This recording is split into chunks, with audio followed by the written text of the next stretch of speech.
I didn't have the right microphone plugged in. Okay, I know what the problem is. I didn't have the right microphone plugged in. Okay, I know what the problem is. I didn't have the right microphone plugged in. I didn't have the right microphone plugged in. Testing. An echo. That'll stop soon, ideally. Love that fucking echo. Okay.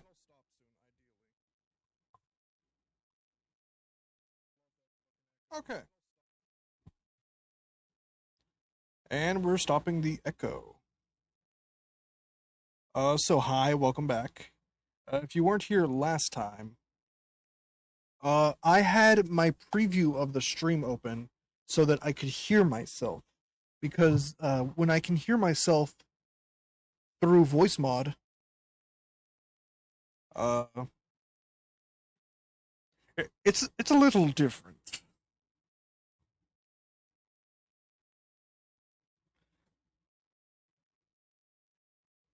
I get it immediately, or the echo immediately. The stream, however, there's a delay of like 5 or 8 seconds. But hi, welcome back. I need to open Steam to play Ace Attorney.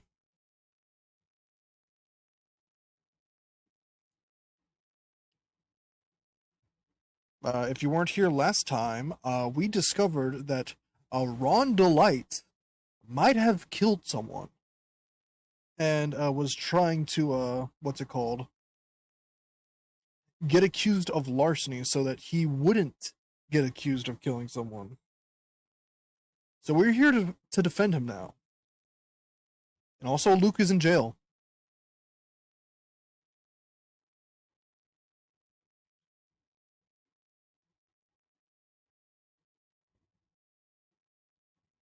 Where did you go, Phoenix? There you are.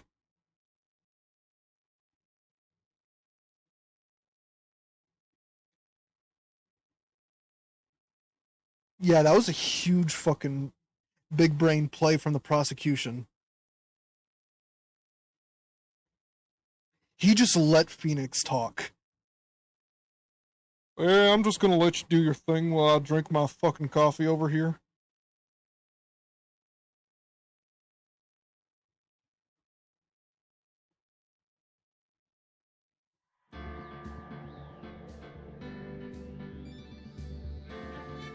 Yeah, Godot is in like my top 5 of prosecutors. He's not my favorite.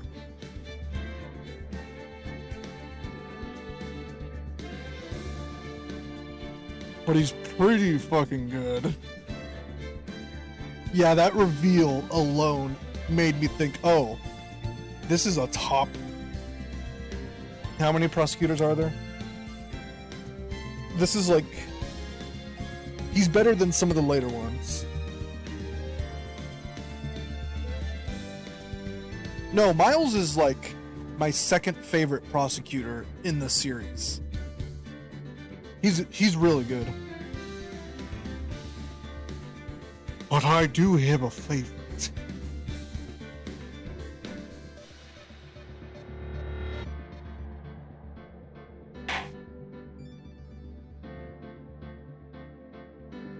Definitely not Phoenix, but the game that I like the prosecutor that I think is better than Miles. It's not really one of the better games, but Simon Black Quill is my favorite prosecutor. No, he's not a prosecutor, but he is definitely bottoming for Edgeworth.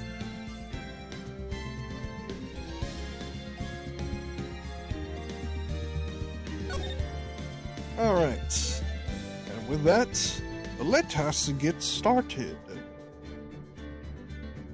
Wait. I saw a Discord notification. Let me get started in a second.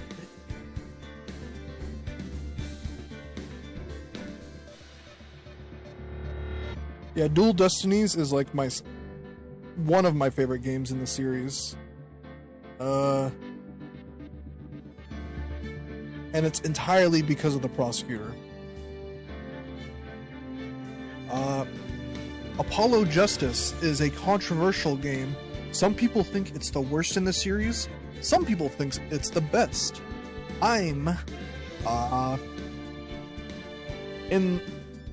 It's my second favorite game in the series. First in the main series. It's actually a funny thing. When I get to the Edgeworth games, in the timeline, the Edgeworth games come first. But Apollo Justice released before the Edgeworth games, and there are some references to Apollo Justice in the Edgeworth games. So I don't know which one I'm going to play first. I do know once I finish this game, I want to play the Phoenix Wright and Professor Layton crossover, because that is probably one of the last times that we are going to see Maya for a while.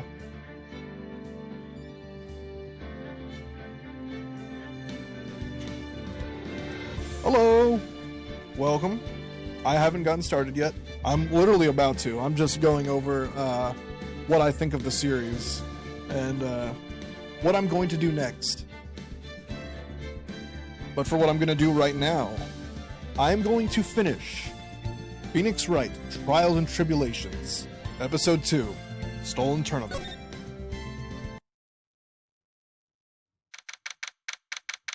October 14th, 9:41 a.m., District Court Defendant Lobby number 4.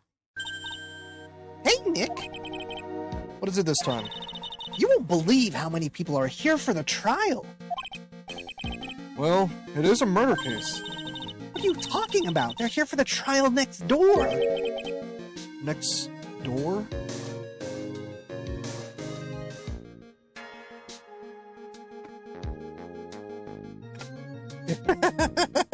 Yeah. It's fun. Next door? Why don't you know, Nick? They're having Detective Atmey's trial today. Detective Atmey. They say they're gonna try him as mask to mask. Already? That was fast. Well, I'd love to see mask to mask trial. I know. By the way, where's Pearls? Oh, she went back home. Said she can't neglect her training anymore. I know you don't like me. Pearls has really gotten into her training lately, huh? Different race, like...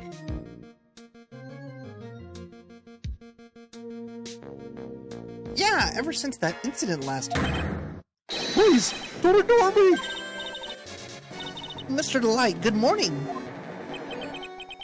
No one likes me. No one would notice me, even if I killed someone. Come on, don't be silly. Oh, wait a sec. You don't mean you're the murderer? Oh, I'm just a poor thief. No, wait, that's not right. A thief can't really be poor. This is a pathetic, soggy towel.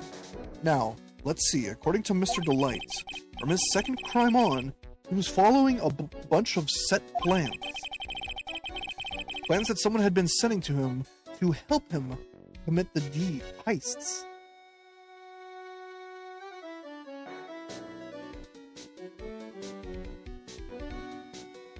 I agree. It would be funny. You really think there's a connection between the thief and the murder, Nick? It's possible. But today's trial is a race against the clock. Huh? How come? Let's just take our time like always. I'm afraid that I have to have dinner tonight. That's not an option.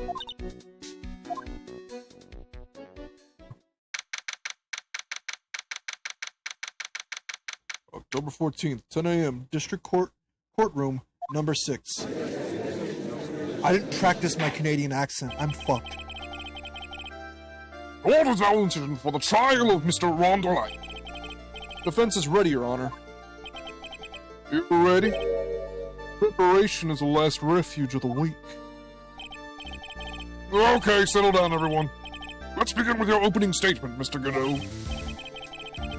He's got the judge in the palm of his hand yet again. Ron DeLight is simply too young to be sent to war. That's all. Okay. I'm afraid I have no idea what that means, Mr. Godot. Huh. Then you need to get out more, Your Honor. Life is war. Well, that is exactly why you must be more precise in your wording. That's all my statement means. You understand now, right? Yes. Well then, let me briefly summarize the details in this case. Wow. The judge is taking charge like he knows what's going on for a change. The victim is Kane Bullard, CEO of KB Security. His body was found in a safe at approximately 9 a.m. on the morning of the 13th. However, the time of death was estimated as 1 a.m. the previous day.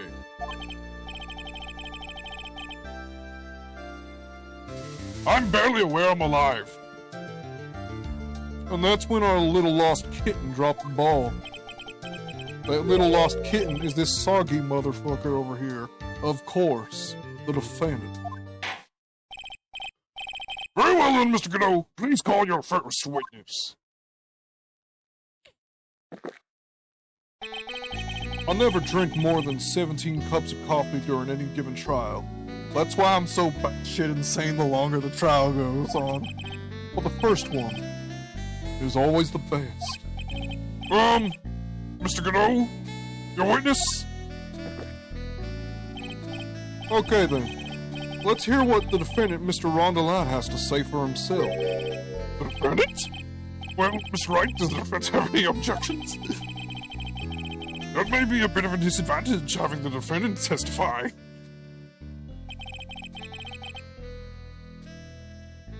I remember when Mia was defending me. She allowed me to testify so she could do the cross-examination. She put a lot of trust in me back then. We have no objections, Your Honor. The defense will allow Mr. Delight to testify. Huh. You've got guts, Trout. All right then, Mr. Rondelite. Please take the stand. Okay.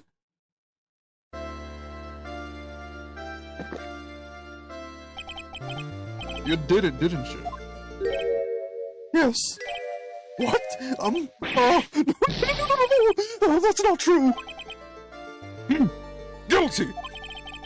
For a moment there, I thought we set the record for the shortest trial ever. Well, Mr. Delight already looks pretty guilty with that face he's making. Once he opens his big mouth, he'll probably put the last nail in his own coffin. Very well. Now then, can you tell me something? If you didn't kill Bullard, why did you go to KB Security? I keep forgetting about that every time I see this case again.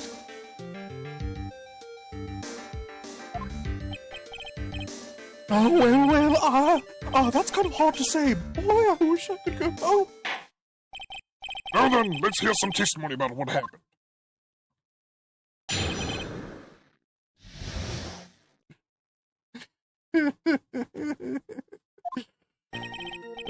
Evening around 1 a.m., I went to Mr. Bullard in his office at KB Security.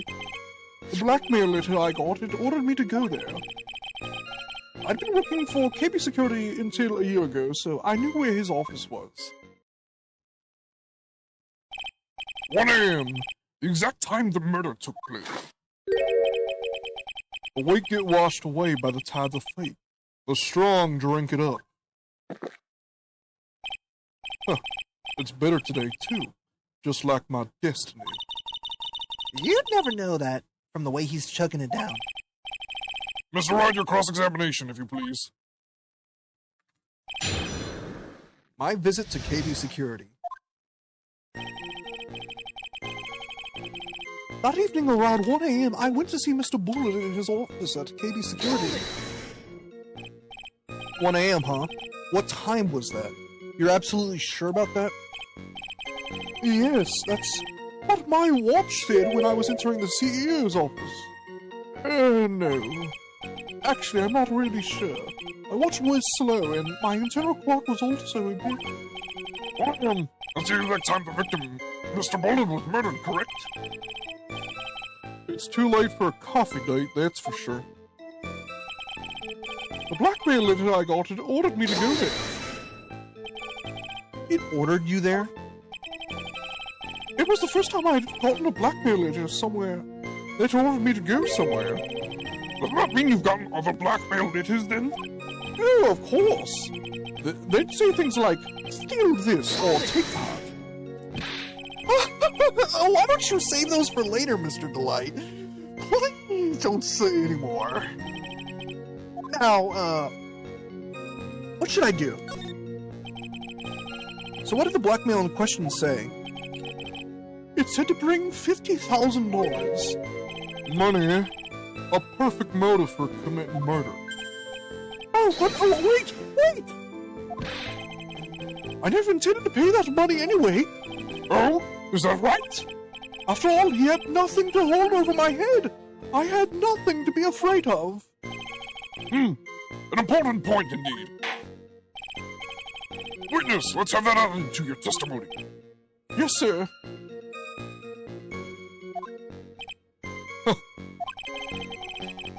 A muddy mud skipper in outer space has a better chance of surviving than I do.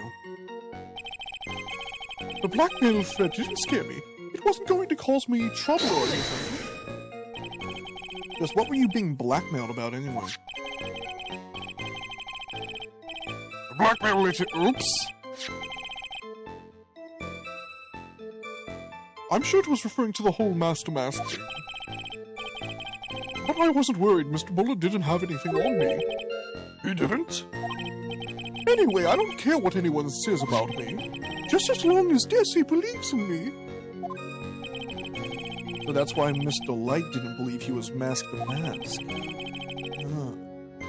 That's why I knew they were just hollow threats. I've been working for KB Security until a year ago, so I knew where his office was. You used to be a security chief for KB Security, right? Yes, that's right. A security chief? You? And yet, a year ago, you were fired without notice. Revenge for an old grudge? A perfect motive for murder, wouldn't you say? This isn't good. Maybe I should change the subject. Why were you fired? Mr. Light, please tell us why you were fired from your job. Oh, well... The world is filled with those who have said, I wish I had never asked that. Okay, then take it back. Defendant, please answer the question. Well, I needed money. It's funny, because Godot knows the reason. You needed money? Well, you see, Jessie loves to spin it. It's kind of her hobby. Not exactly the best hobby in the world, huh, Nick? My salary wasn't enough, so I stole data from the company. Come again? KB Security has a lot of security info in all sorts of companies. And since I was a security team chief, you stole some data and sold it. Mr. Bullard found out, and I was fired immediately. What? I wish I had never asked that. I was somehow able to keep it a secret and made it seem like I had quit on my own. What is it, Nick? You don't look so good. Someone who brings harm to the company is fired as punishment. You do well to remember that. He sure told you. Well, you admit you stole data from your company. Is that correct? They didn't change any of the codes. Yes, I'm sorry. This is a very important fact. Please add it to your testimony. Oh man, the whole thing just took a turn for the worse, crashed and blew up. It's gonna take the jaws of life to rip this case from the clutches of disaster. You fired me for selling company secrets, but Jessie doesn't know about that. Why would you do something like that? Well, for Jesse's hobby, what else? Wasting money, huh? It's not a waste. So Mr. Law doesn't know that her husband was fired, does she? It would seem. I'm not sure what to think about couples who keep secrets like that from each other. I can't believe it. This case has gotten even Maya to think seriously about couples. Please try to stay focused, Mr. Wright. There wasn't much to his testimony, was there? Sounds like he's avoiding something. That's what it sounds like to me. Uh-oh. I've got a bad feeling about this. We'd better be careful. If we don't find a way to make him spill the beans, we'll never get closer to the truth. Yeah. That evening around 1, the blackmail led. Hold it! Objection! Oh, that's different. I'm afraid that reason isn't going to hold up anymore. What do you mean? The victim had no proof the defendant was masked and masked, but you were the one who stole company secrets only 1 year earlier. That was all over with once I was fired. But it is true the fact that I stole secrets was kept under wraps. Even so, there's no reason for me to pay up now, a whole year later. Is that really true? Do you remember how silent Godot was during the first day? He didn't, grill Phoenix at all. And this time he's actually interacting with things. I think that's, a really fun detail. What is it, Nick? The fact that Ron was stealing company data. I wonder if he would have had a problem if that ever became public knowledge. Mr. Delight, I believe you would have been in considerable trouble if your identity as a company data thief was made public. Mr. Wright, what are you trying to do by bullying your own client? Men are like colonies of bacteria. The more heat you apply, the faster they grow. That's exactly right. Well then, feel free to keep up the heat, my little Well then, feel free to keep up the heat, my little lawyer amigo. Little lawyer amigo? Yes. Now come on, provide some evidence to back up your assertion. Why would Mr. Delight want to keep his data stealing secret from going public?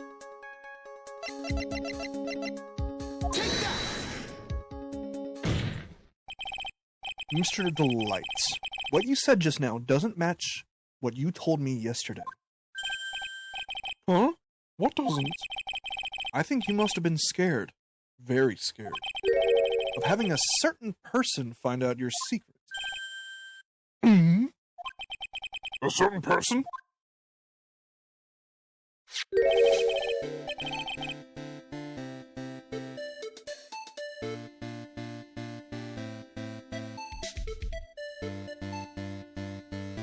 Yes, Phoenix really will just, represent anyone.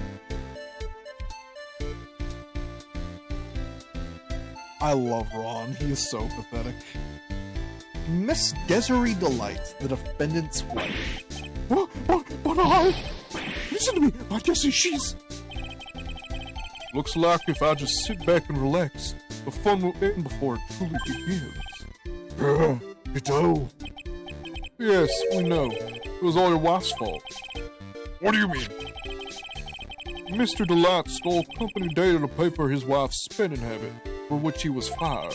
Unable to face his own wife, someone used his dirty little secret to blackmail him. And that is how this murder came about. Oh! No! Everything's falling neatly into place for him. But talk about my Jesse like... I would be sorry! Well, he's dead. Well, it seems that we've learned a great deal of things here so far. What do you think, Nick? I don't think it was possible to get so thoroughly whipped in just 20 minutes. Clearly there was sufficient motive for murder. He stole data for his wife, and he killed to protect his secret. A family man who cared just a little too much. The motive is clear. Let's move on.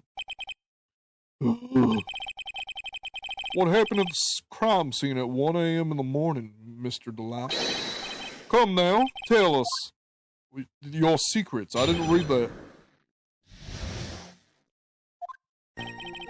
When I entered the office, there was a suspicious shadow there. Suddenly, I was hit on the forehead. After that, I remember being a bit dazed. If I hadn't been wearing that, I would have been killed. When I came to, Mr. Bullard was lying there, dead. I see. Suddenly hit on the forehead, I believe the detective from yesterday provided a similar testimony. He said Master Mask struck him on the head from behind. I wonder. Of course. Since Atme turned out to be the culprit himself, that was all a lie. Huh. No one's gonna believe a pathetic lie like that. What are you saying? I really was attacked. We'll find out if he says true or not during the cross-examination. Got that, Mr. Trapp? Don't go easy just because he's your client. Or I'll know. If I see any sign that you are, I'll treat you to another cup of my special blend. You don't need to worry about that, Master Godot. I have faith in Ron. I know he didn't do it. I hope. At the CEO's office. When I entered the... Who was this suspicious shadow? If there was 1,000 of me, and if even one knew, I'd tell you, trust me.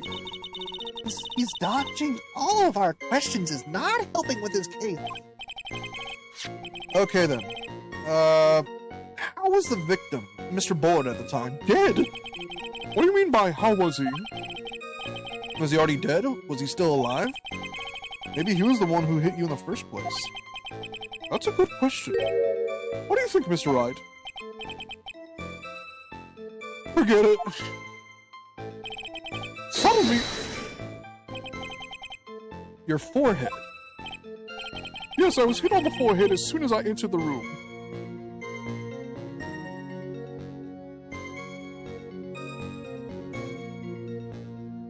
Yeah! I love that about Godot. All of the, that's something that's really strong about this game in particular. Every single one of your clients is shady as fuck. Even Phoenix in the first case. You know for a fact that he did not kill the fentanyl man. But he's acting really fucking suspicious. And has good reason. Yes, I was hit on the forehead as soon as I entered the room. It was an amazingly fast and powerful attack. Do you remember anything about who hit you? Well, like I said, it was a fast and powerful hit. It's true. Sir, I think I was a little dazed for a while. I don't think Mr. Delight even grasped what you were asking. Yeah, I'd like to show him a fast and powerful attack myself. Take the autopsy report. I have a video to show some of y'all later. Maybe that would knock some sense back into him. If I hadn't been wearing that, I would have been killed. That? Could you please clarify what you were referring to? Why, my Master Mask costume, of course. Wait just a moment. Master Mask? Oh, did I forget to mention it before? Just to be on the safe side, I dressed as Master Mask. And then I descended upon the office of the CEO of KB Security. What? Nick, did you know about this? He never told me this. I don't recall him ever mentioning it to me either. Even I didn't know that. My face is about to blow up. But it seems our little friend really loves to keep secrets. I'm sorry, just never had a chance to mention it up until now. Wait, that's not right. You know how sometimes things just slip your mind? Huh, my 6th cup of coffee is staring up at me cold. At any rate, we can't ignore this new piece of information. Witness, please correct your testimony. I'd have been cute if I was wearing my masked costume. Why were you dressed up as Mask the Mask? Why? Because I'm Master Mask, of course. What are you talking about? I'm speedrunning my coffee. I would like to request a recess. I am about to shit myself. Isn't coffee like a laxative or something? Master Mask Triangle is being held next door. Ah, yes, I guess so. Anyway, at that time, I thought I was being blackmailed over the Master Mask issue.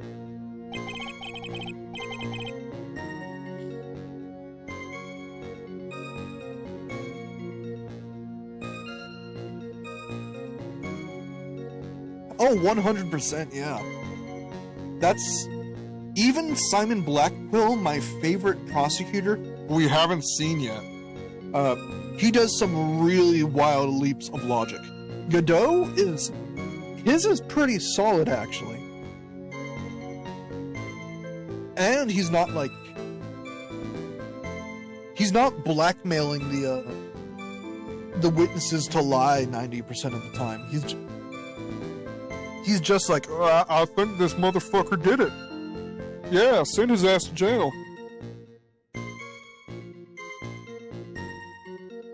So I thought I should ghost him just to be safe. Oh boy. Let me tell you, it's a real pain to move around with that cape. That's why it took a lot longer than I expected. Took a lot longer? What is he talking about? I think I'll wait and see how this develops. Hey, why aren't you doing anything? Because it'll probably end up in causing more trouble. I'll tackle it once I'm mentally prepared. I guess I should prepare myself for the worst, too. Oh, I misunderstood that prompt.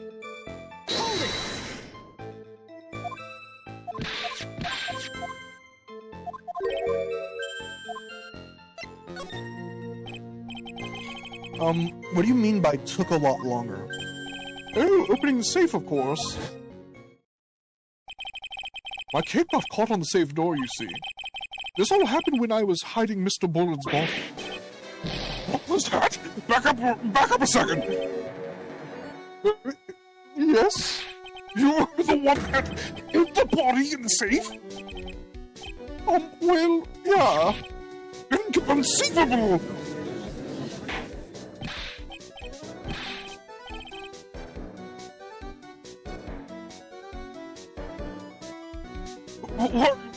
What reason could you have had? What were you thinking? Question. When does someone toss their dirty shorts in the washing machine? What? The answer is simple. When they take them off. As usual, I have no idea what you're saying. You mean that Mr. Delight hid the body because he's the murderer? Huh. So you're not as stupid as you look. His metaphor this time really was obscure. Messeride, you don't mean that you knew about this whole safe business, do you? Well, yeah. Am I the only one locked in the loop here? Witness, make sure you add this to the testimony. Yes, sir. Uh-oh. Looks like a storm front is moving in over the fair-weather judge. I panicked and hit the body in the safe. It took about 10 minutes. Why did you hide the body in the safe anyway? Well, because it wouldn't fit in a drawer. It's not exactly what I meant. Did you try to put him in the drawer? When I saw that corpse, I kind of lost it. I thought, if they find his corpse, they'll think I did it. I think you had a simpler reason than that. It's because you killed him. That's why you spent 10 minutes hiding the body. That certainly makes more sense. Hold on. 10 minutes? What is it, Nick? I just had a thought. That's good. Under those circumstances, would you normally try to hide the body and spend 10 whole minutes to do it? Under those circumstances? What circumstance? Oh! Hey, Nick, if you think his behavior was so strange, why don't you present some evidence that would show what those circumstances were? That's it. I'll take a look at the court record and present some evidence. We heard this from Mr. Delight yesterday, didn't we? There's not much in his testimony either. I betcha he's still hiding something. I wouldn't be surprised. We'll have to draw it out of him. I just hope he doesn't make things any more complicated.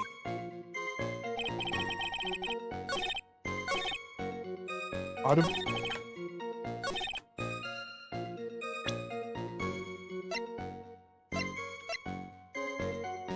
God, my sinuses. Anyway, the alarm was going off that whole time. Your Honor, could you please take a look at this record? That's not what I presented. What might this be? The record for the emergency buzzer that connects the CEO's office to security. It's true. If the button in the office is pressed, a security team is supposed to come running. And according to this record, the buzzer was pushed once at 1:02 a.m. What? If Mr. Rondelite truly was the murderer, he would have ran as soon as that buzzer sounded. After all, a security guard would have been heading his way. Huh. Let's remember who we're dealing with here. Larry was there, and he's a fucking idiot. He probably had no idea there was He probably had no idea there were security personnel in the building. Up until 1 year ago, my client was working as a chief of security. There was no way he wouldn't have known about them. But he knows that those fuckers are dumb as shit. But as it turns out, the guard never came. That was nothing more than a coincidence. The fact that the guard was a pathetic loser who had just gotten punched in the face by his ex's new boyfriend and wasn't anywhere in the vicinity was not something Mr. Delight could have known. Huh. Again, remember who we're dealing with here. It's a sure bet that Mr. Delight didn't even notice the buzzer going off. This buzzer is extremely loud. I know. I pressed it. There is no way he could have ignored something like that. If he had been conscious, that is. Conscious? What do you mean by that? Ugh. Fine. Let's hear your theory. Recall the defendant's testimony. The moment he entered the victim's office, somebody attacked him. Mr. Delight said he felt dazed. I'm willing to wager that he was knocked unconscious for at least a few minutes. Unconscious. So he fainted. That's why Mr. Delight didn't know that the buzzer had sounded. And that's why he thought he had time to hide the body. So, what are you trying to say?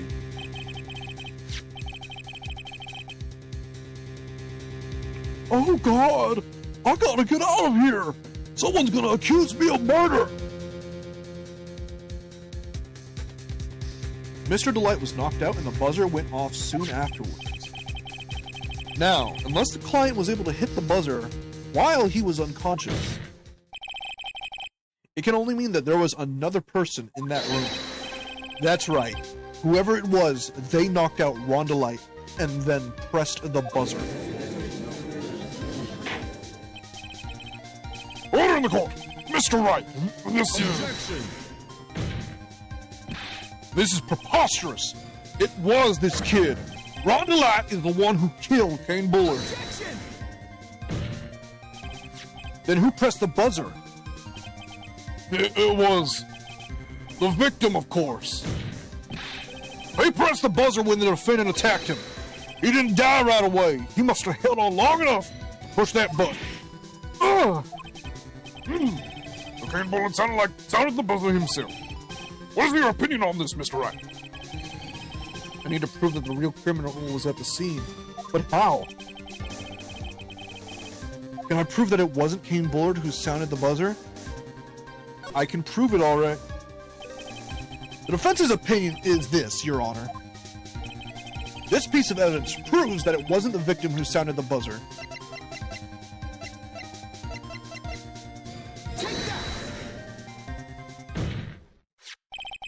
I believe this is the piece of incontrovertible evidence you were looking for.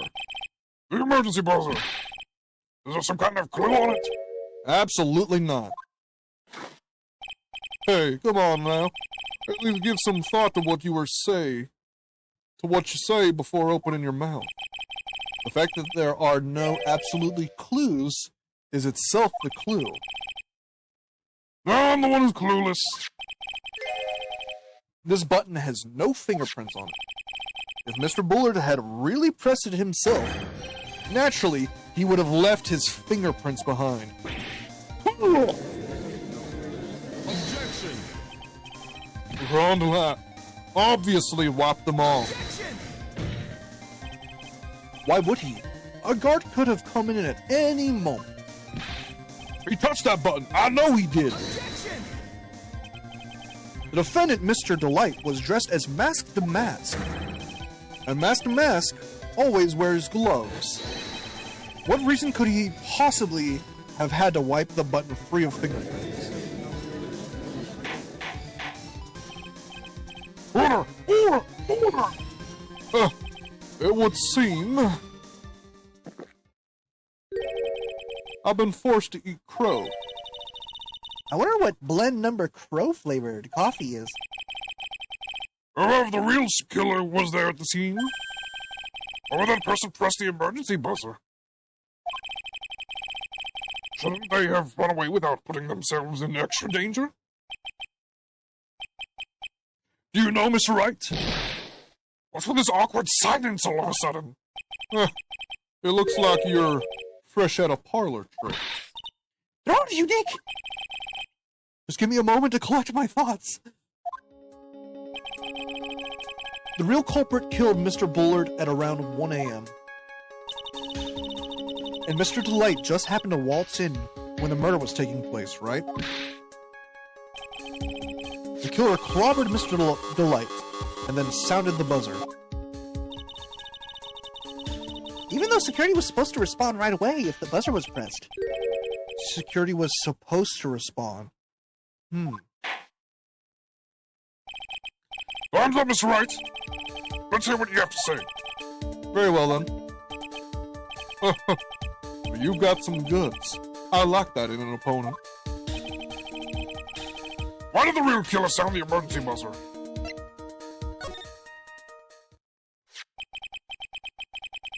The killer knew that if they pressed the button, a guard would come running. And that was exactly what they wanted. You mean to say the killer called the guard on purpose? Yes. Although, as it turned out, he never showed up. Because he was getting his clock cleaned at the time. Huh, what a touching story. You're saying the killer had a change of heart and called the guard to turn himself in? Nope, I'm not. When that buzzer sounded, there were 3 people in that office. The victim, Kane Bullard, who was already dead. The defendant, Ron DeLite, who was out cold. And the third person, the real killer. Who could that fucking be? Hypothetically, yes. Now then, in this situation, if the real killer made an escape, what would happen? The only ones left in the room would be the victim and Ron Delight. And if any security guards came running in at that time, they would think I was the murderer. Yes, that was precisely the real killer's objective. To frame Ron Delight for the murder.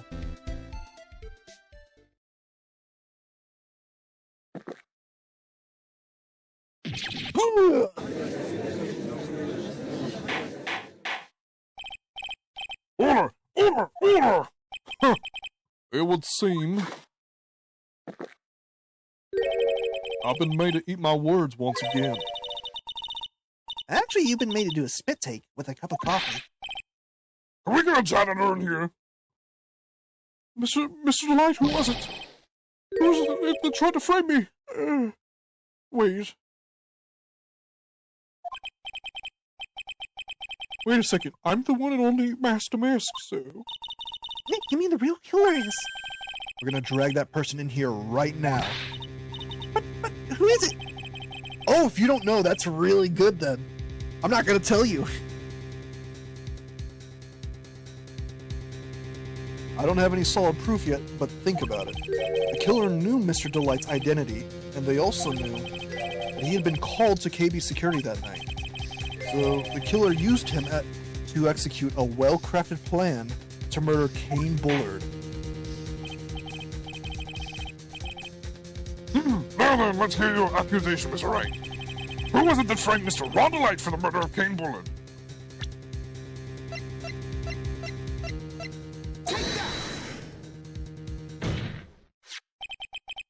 Detective Luke Adme. He's the only one who could have done it. Ace Detective Luke Adme? You mean Master Mask did it?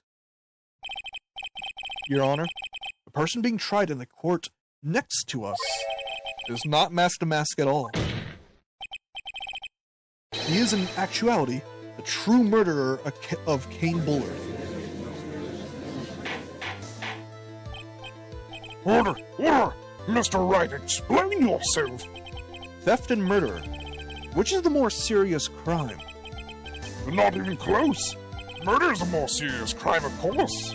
It's a capital crime subject to a capital punishment. Please remember the trial from yesterday, if you would.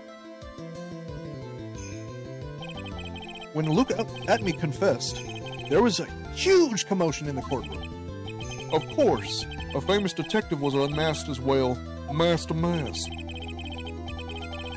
Instead of being convicted of murder, he was found guilty of grand larceny. That was his true objective all along. To be found guilty? Master Mask had the perfect alibi for when the murder took place. He was stealing the urn at Lordly Taylor. In other words, being found guilty as Master Mask was Luke Atme's airtight, watertight, and unassailable alibi. A guilty verdict as an alibi?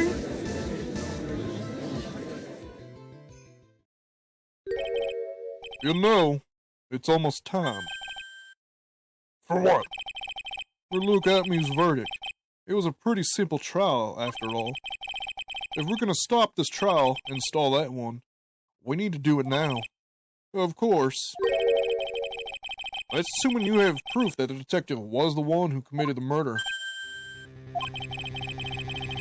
Mr. Luke Atme's trial has indeed attracted the attention of the entire country. We would intrude if we failed to provide adequate proof of his true crime. Mr. Delight would be left with no grounds for appeal. Are you really sure about this? I bet it's only good when your life's the ante. Mr. Wright, I believe in you. Mr. Delight. So please, I'm begging you. Thanks, but my decision will determine the rest of your life. Can I really risk your life like this? Phoenix. What was that? Don't stray, Phoenix. We are clients. Take the path of trust.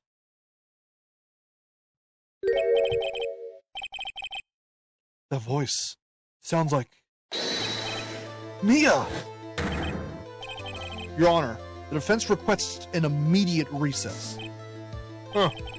Well, that's your answer, huh? Very well. I've decided as well. This court will now take a 20-minute recess. I will be go play on the monkey bars. Mr. Wright, when we return, please summon Mr. Luke Atby to the stand. Yes, Your Honor.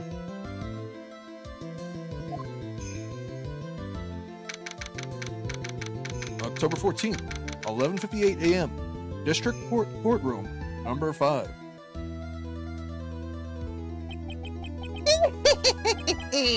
Well, Sir Detective Atme. I have to say, Mr. Payne, you performed splendidly. Oh no, Sir Detective Atme. You were the one who... That's enough. This court sees no reason to further prolong this trial. Court founds the defendant, Luke Atby. What? Don't hand down your verdict yet, please! Well, Sir Lawyer, welcome to my courtroom. Who's this hoser, eh? My name is Phoenix Wright, attorney at law, and I wish to file an accusation against this man, Luke Atby. Accusation? You accuse Master Mask. That man is not Mask the Mask. He's just a ruthless murderer. What?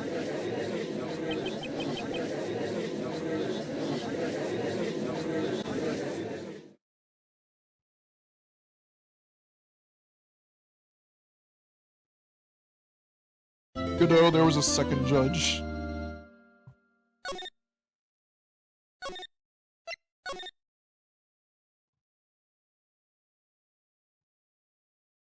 It's so fucking funny that they just introduce a second judge and then you just never see him again.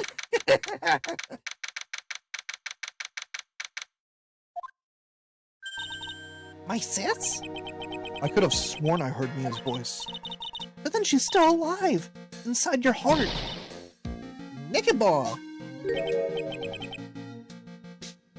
Yes. And ideally, if my girlfriend is not here, I get to live. Oh, Miss Delight. Is it true that that detective is the real killer? To be honest, we don't have any definitive proof. But he's the only one who could have done it. But wasn't he at Lordly Taylor that night? Not to mention, we don't exactly know his motive.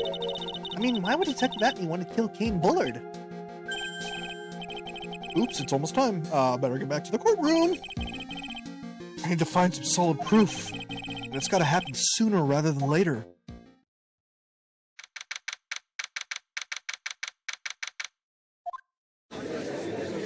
Back to the courtroom.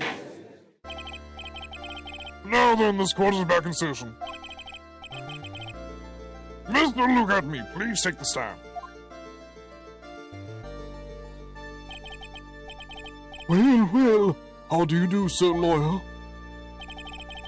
I never would have thought to see you acting so recklessly. I couldn't let them hand down your verdict just yet. Not when it would have given you the perfect alibi. An alibi by the name of Mask the Mask. I'm sorry. I'm afraid even the great Luke Atby has no idea what you mean. Of course, I've been in the next courtroom ever since 10 o'clock this morning. I'm afraid there's no way I could have known what's been going on in here. You've been in the defendant's seat all day, correct? Being tried as Master Mask. Indeed, it's truly child's play to ignore the masses, to the ignorant masses. Not only did the poor fools ask me to protect their valuables, they even gave me a generous reward upon returning their own property to them. Take this red diamond ring that sparkles upon my divine finger, for example. So you continue to insist that you are, in fact, Mask the Mask. Of course. Very well then, Luke Atby. Let us begin with this simple question.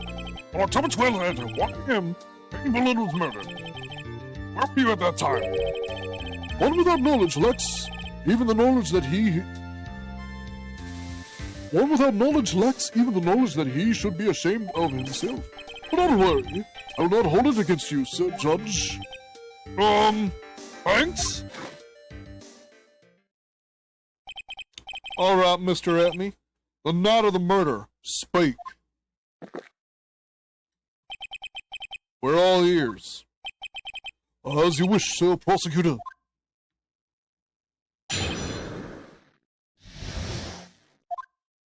Yep. I was stealing the urn as Master Mask, just as I announced I would. I had more than enough time to prepare. It was a pathetically easy job. That photograph contains no words, but in this case, one turned out to be my witness. The time at which the camera captured Master Mask was the same time as the murder. Seems the main point of discussion will be this photo of the crime scene. Everything else up until now was just all part of his plan.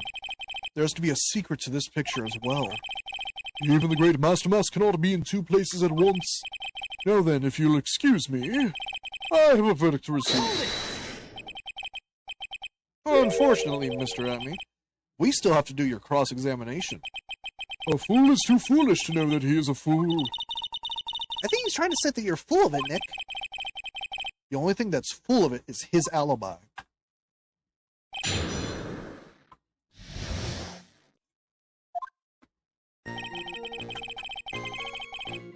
I was stealing the urn as Master Mask, just as I announced I would. So this photograph is the proof, correct? Indeed it is. And the man in the photo is certainly wearing a mask. That is why I am called Master Mask. But convincingly. Convincingly, that also means that there's no way to tell who this really is. What do you mean? Objection! Huh. Are you saying that this is not in fact Luke Atney? That it could be an accomplice dressed up as Master Mask to create an alibi? Oh, what an interesting idea. Are you saying that I, Lone Wolf, Luke Atney, had an accomplice? If Luke Atney was at KB Security during the murder, the Master Mask in this picture has to be a fake. There really was an accomplice. Right now, I have no idea who it was. I don't really have an idea right now either. Baseless objections are just what that guy wants. There's got to be another way, and I am going to find it.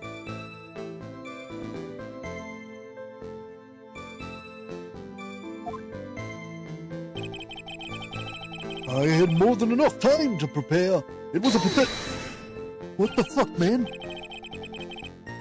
I believe Adrian Andrews hired you at one point. That's right. That was over 20 days ago, if I'm not mistaken. You sent the calling card to Lordly Taylor 10 days before the heist. That would mean you sent out the card after you began your security watch, right? Indeed. There was no reason why I couldn't do both jobs at once. It was the perfect opportunity to steal my latest target. I see. You truly are evil, aren't you? Yes, evil is what I am. Hey, Nick, isn't there something odd about this? Detective Atney was always proud of his ace detective skills, right? But if the urn was stolen from Lordly Taylor while he was the only one watching it, he didn't have no way to maintain his perfect ace detective persona. You know, that's true. It is kind of odd. The photograph contains no words, but in this case, one turned out to be my weakness. So by photograph, you mean this piece of evidence here. Is that correct? Indeed it is. That is it. The very thing that proves I committed the crime. The very thing that proves you committed the crime. When you think about it, it's really odd. You say that almost if you had this picture taken on purpose. Objection! He was simply caught by the very camera that he had set up. We all have days like that. Indeed. It turned out that there was no such thing as the perfect crime after all. Life is simply an ironic thing. A sad blue melody. Looks like I'd better gather more information for now. If he's truly the killer, there's got to be something phony in that photo. The time at which the camera captured Master Mask was the same time as the murder. About the camera that took this photograph.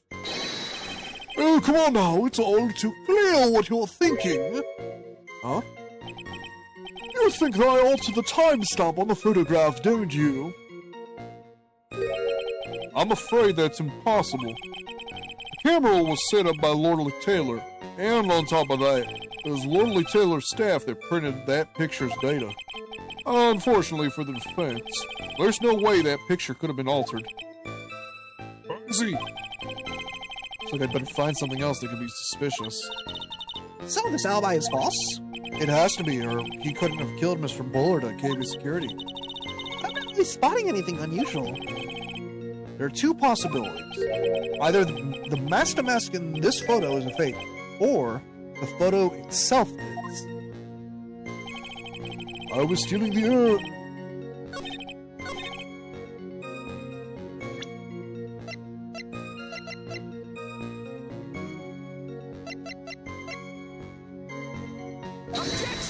Oh shit. Your Honor, what do you think about the witness statement? well, I'm not sure I follow you. It clearly, contradicts the, I thought. You don't sound very sure, Mr. Wright. Objection denied. I don't think that won me any points with the judge.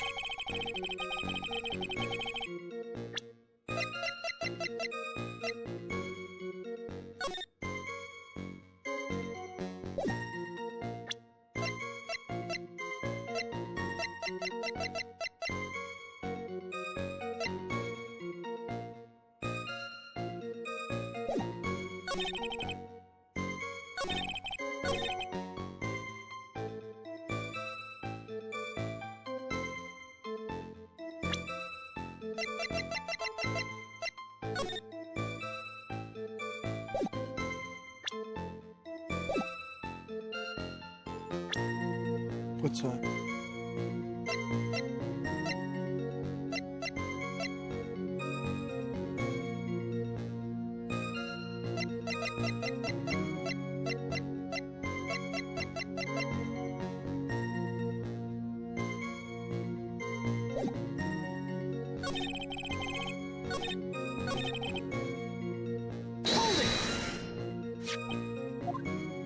This might be a thing where some dialogue changes eventually. Objection!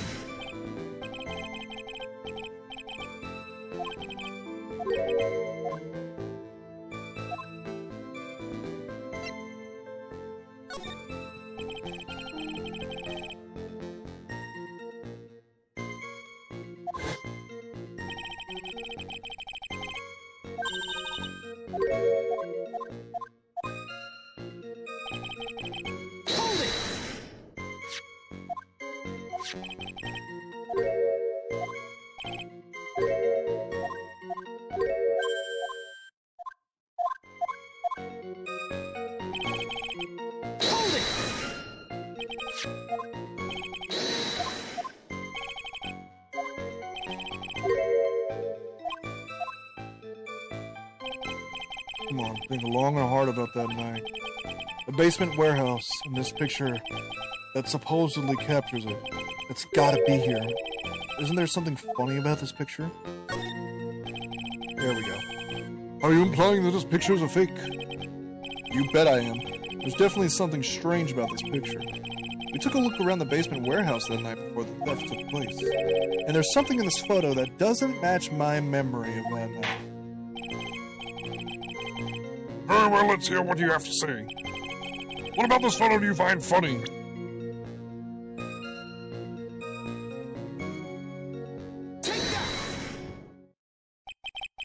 Funny part is right here. Why this? This is a blood stain. Ah, blood, now this case is getting interesting. Not exactly. This stain is actually pink paint. Oh, just paint. And peach colored at that.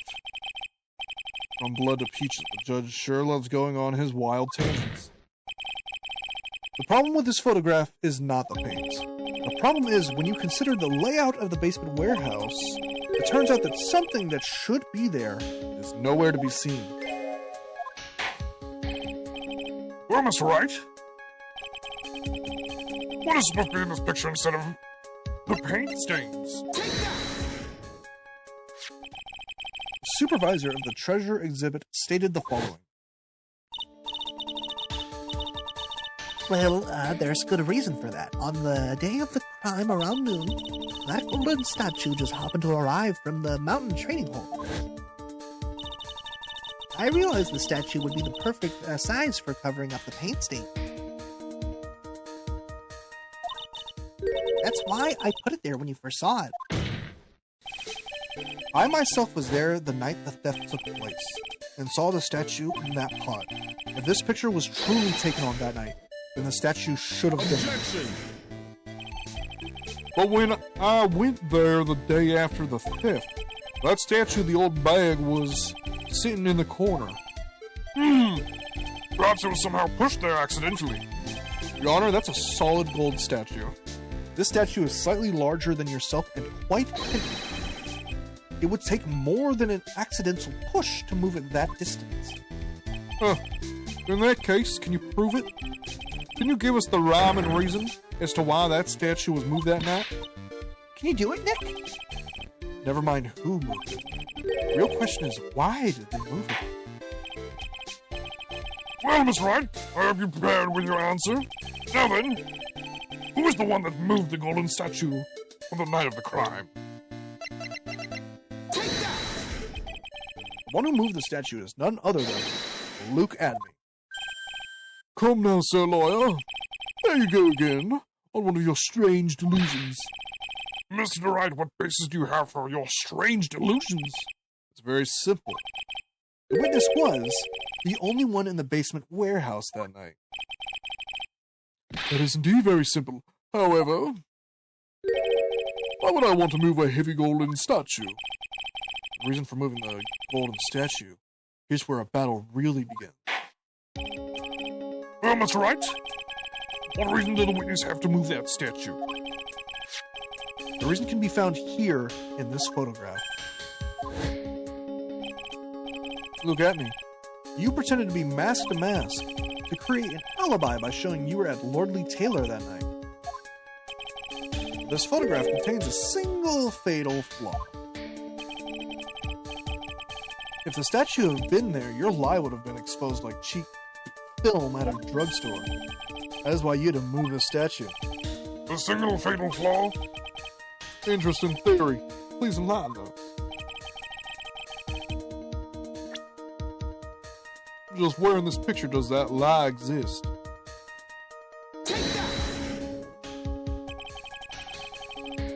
The lie in this photo is somewhere around here. Jumping to conclusions again? I think you need to take a gander in your local mirror. As the Yiddish proverb goes, a half-truth is a whole lie. Keep lying like this and you'll be the one on trial. Oh man, now they're calling me a liar. Ah, shit. The question is why the statue was moved, right? For some reason, the culprit didn't want the statue in the picture. Yeah, at least that's what I thought. I ask you again, Mr. Tratt. Just where in this picture does this lie exist? Right here! Naturally, the lie in this photo is the time stamp. What do you mean? I'll tell you exactly what I mean. Did you really cheat? Yes. On the night of the in question, Luke Atney went to KB Security and murdered Kane Bullard. Therefore, it's obvious. It would have been impossible for him to have been at the Lordly Taylor at this time.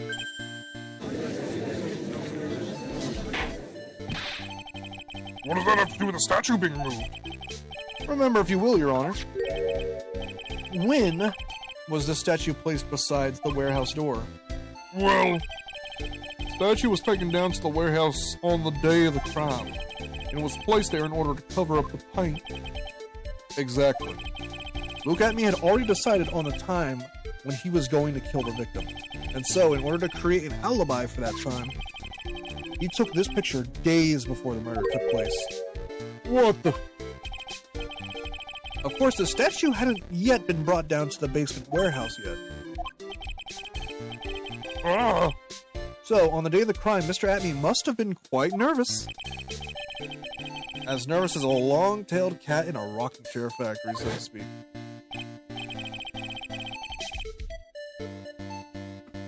Why? Because something that wasn't supposed to be there had been brought down and placed it where it wasn't supposed to be. And that is why Luke Atney had to move the statue on the night of the murder. I'm gonna be honest, I did not understand that cross-examination or that piece of logic for like the longest time. Just now playing this, I finally understand. He did it to make the room match with the way it had been in his photo.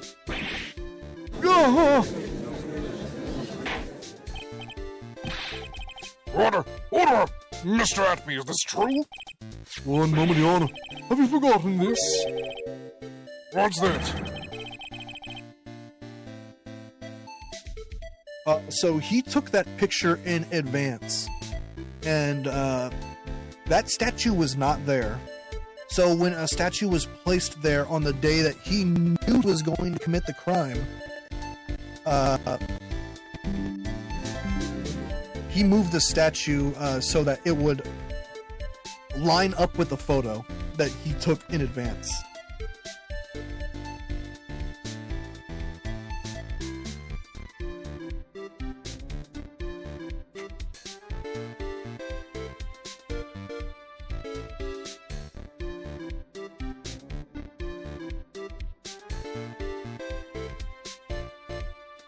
Yeah.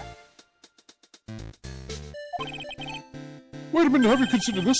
According to this, the camera didn't go off on the night of the crime. It's true that the camera had been set up by Lordly Taylor's staff. However, the program used to manage that data was yours. That alone would have allowed you to tamper with the data. Order!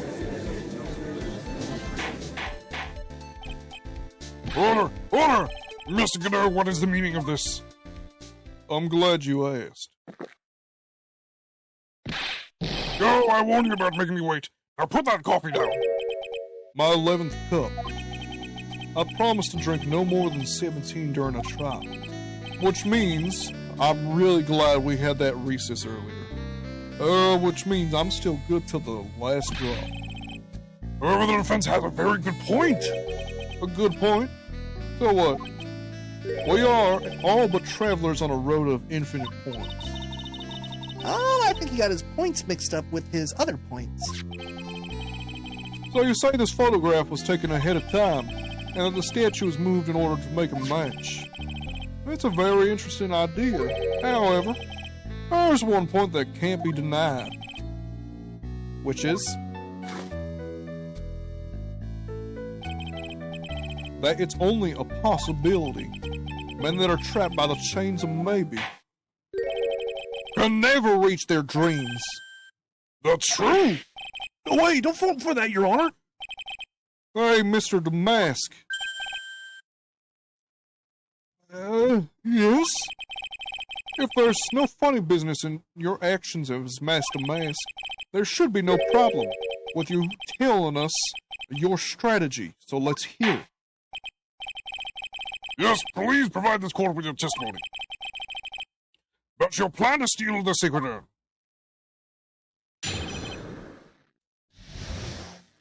The Sacred Urn Heist. I first received the request from Lordly Taylor about 20 days ago. The urn was placed in a box, and Zavari was then sent to the warehouse. Hence, I was actually unable to see the urn for myself until the day of the crime. I knew it was an extremely valuable treasure, so I sent my card 10 days beforehand.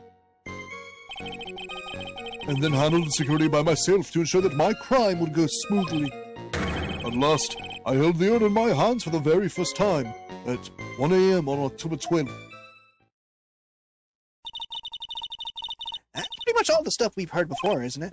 Yeah, but we will find the truth hidden in the nuggets of new information you gave. Witness, you're sure there are no mistakes this time? I'm glad you asked. Zavari! Very well then. Mr. Wright, you may begin your cross-examination. The Sacred Urn Heist. I first received the request. You were asked to guard the urn by Miss Adrian Andrews, is that right? Indeed. It seemed that they had heard of my Zavarkling reputation. I see Miss Andrews is still attracting the weirdos. You'd better watch out too, Maya. What the fuck, Nick?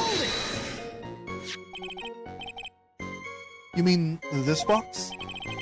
Yes, that pathetic box. That pathetic, shitty fucking box.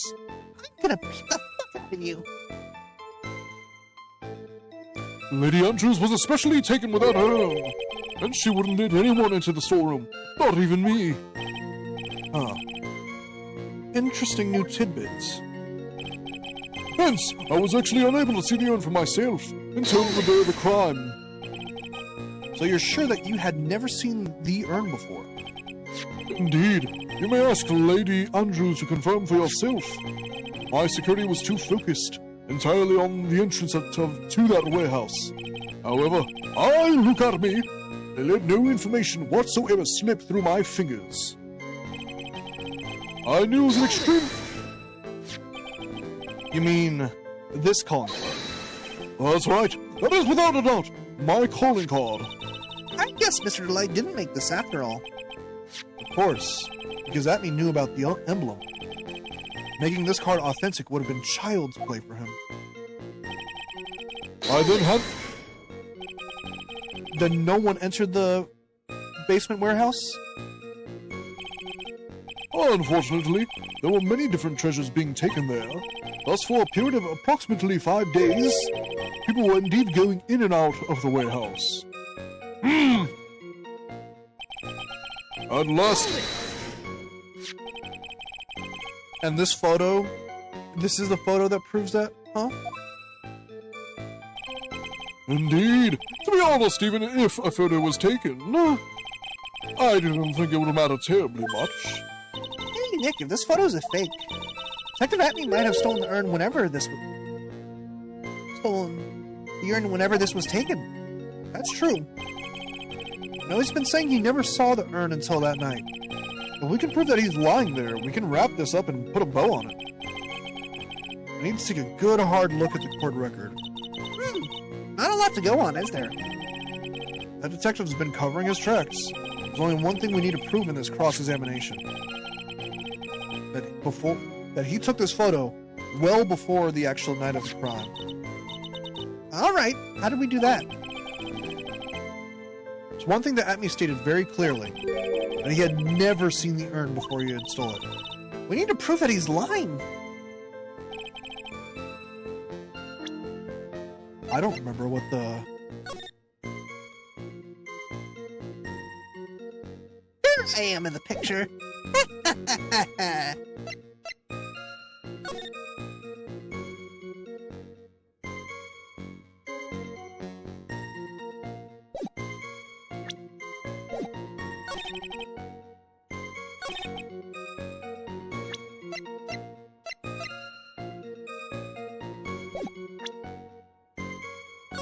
But just in case.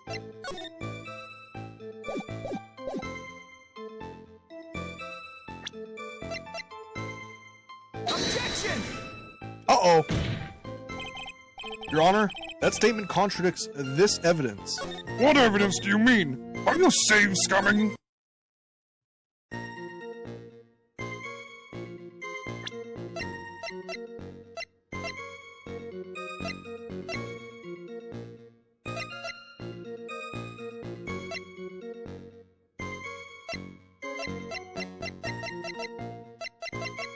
Objection! There we go. Mr. Adme, if you really are Master Mask, then you also wrote this calling card, correct? But of course, there a problem with the call card? Allow me to read a passage from the calling card that Master Mask had written. Take good care of that speckled urn. Now, the speckled here surely refers to this pink pattern on the sacred urn. Yes, that is. Yes, that is true. So what? Truth be told, there's no way that Master Mask could have known about this pattern. What do you mean? This pink spotted pattern on the urn is actually nothing more than paint stains. Paint stains? And these stains did not appear until after the urn had been taken to Lordly Taylor. I'm not finding this joke to be very funny, Mr. Trap. The day the sacred urn was taken to the warehouse, the urn was broken due to human error, or should I say, an error-prone human. The fuck, Phoenix? And that's when the pink paint got on the urn. You can't be serious. And yet this calling card clearly mentions the paint pattern. Which means Detective Atme had seen this urn long before the crime ever took place. In fact, he saw it when this fake photo was taken. And because this photo is a fake, your alibi for the night of the murder no longer holds water.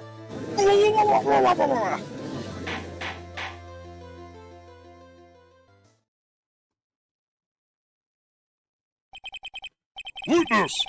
Do you have anything to say for yourself? Good. Alright, that did it. He's broken. I think it's still a little early for a victory pose. Huh?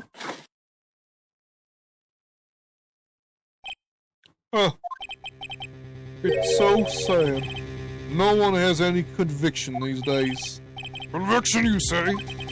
I convict people all the time!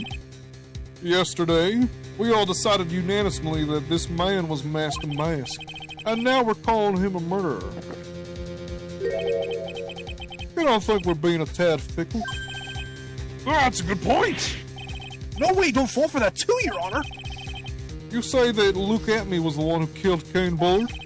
But let me ask you this. Why would he do that? An excellent point. Motive, Mr. Wright, motive. Might you marry murderous motive manifest? Nick, he's gonna get second wind. Have you prepared an alibi in his crime on Rondelite, as you say? He must have had a very strong motive for murder. The only one with any motive we've seen is Rondelite. Isn't that right, Detective? Indeed. According to my own research, the boy's motive is clear. Without a motive, it's nearly impossible to prove guilt in the murder case. Now then, maybe you can enlighten us to what the defendant's motives were. I'd be honored to, Sir Old-Timer. They're doing everything they can to make Ron look suspicious. Despite our lack of hard information, this may be our only chance. They don't have to try very hard for this.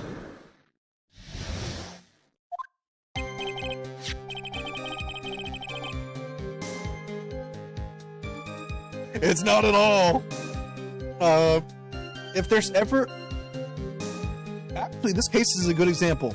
They're about to establish something that is a real, Yeah.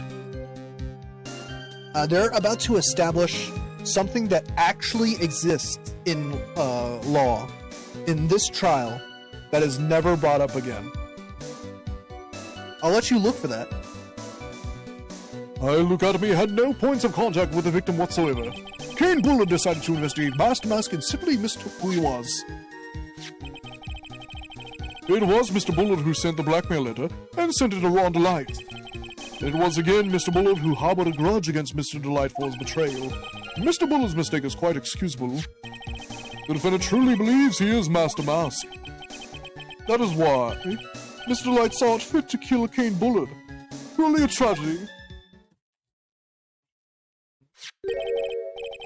So the victim, Kane Bullard, blackmailed the defendant. This is the blackmail letter found in the defendant's apartment. A handwriting test confirms that Mr. Bullard was indeed the one who wrote the letter. What?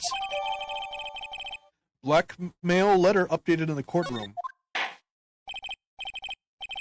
Very well, Mr. Wright. Begin your cross-examination.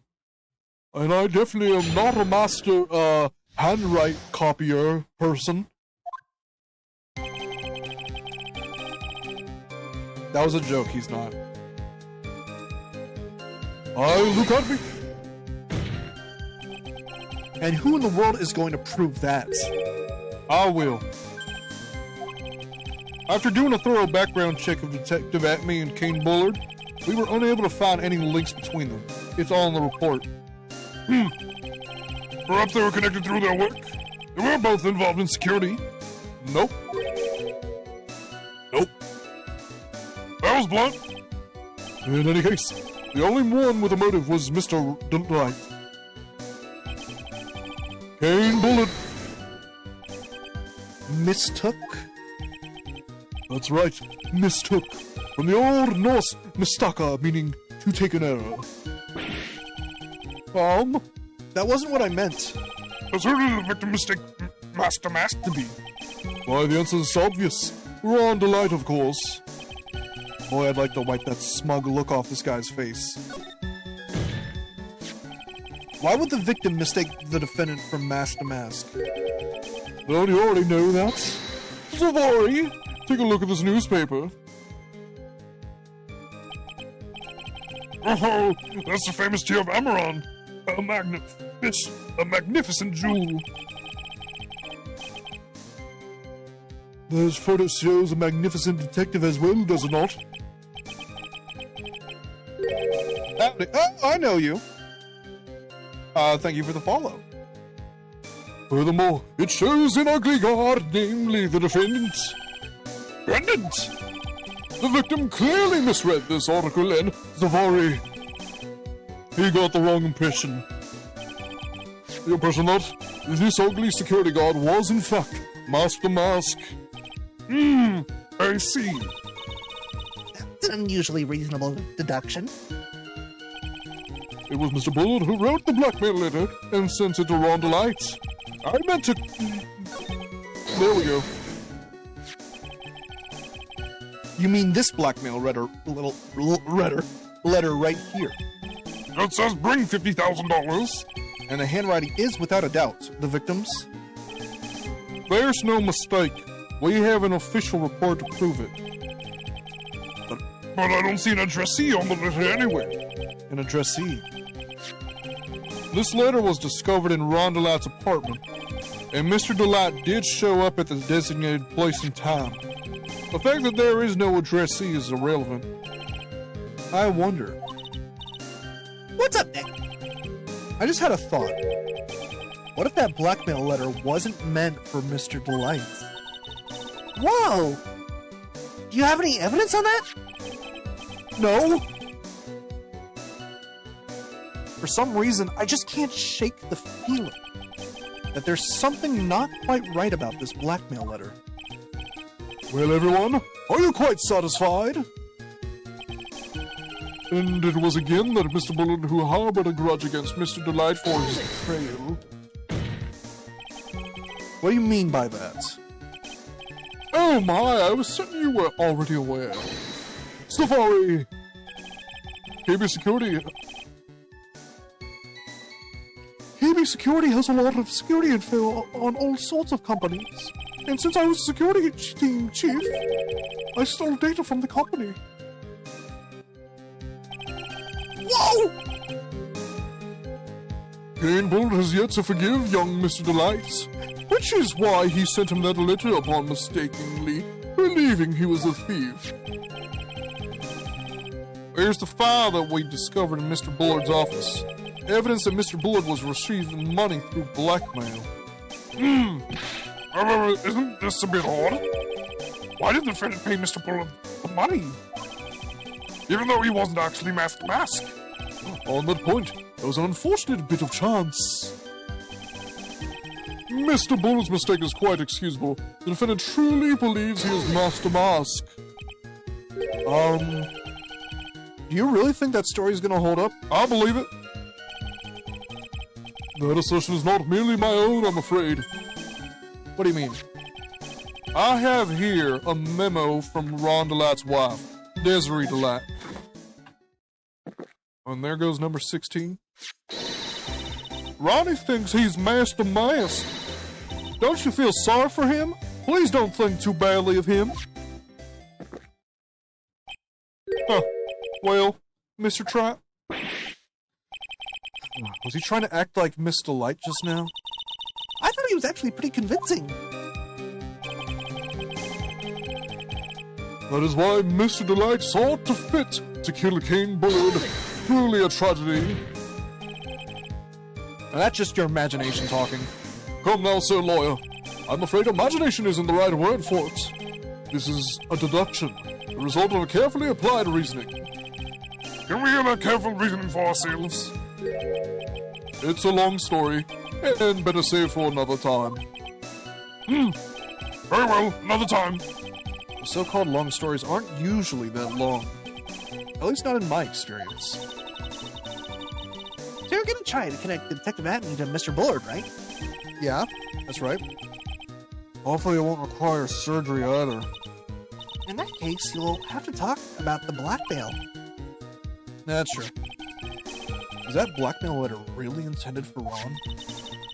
Since we don't have enough information, you should press him for more testimony. I'll be able to shake some contradictions loose that way.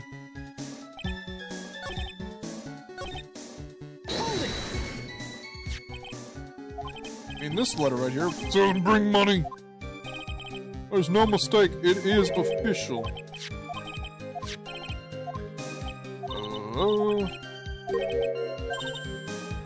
Whoa! Well, everyone, are you quite satisfied? You didn't, do the right thing.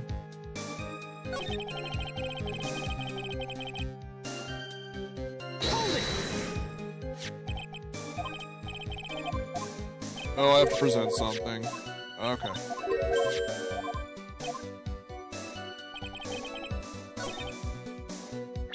Okay.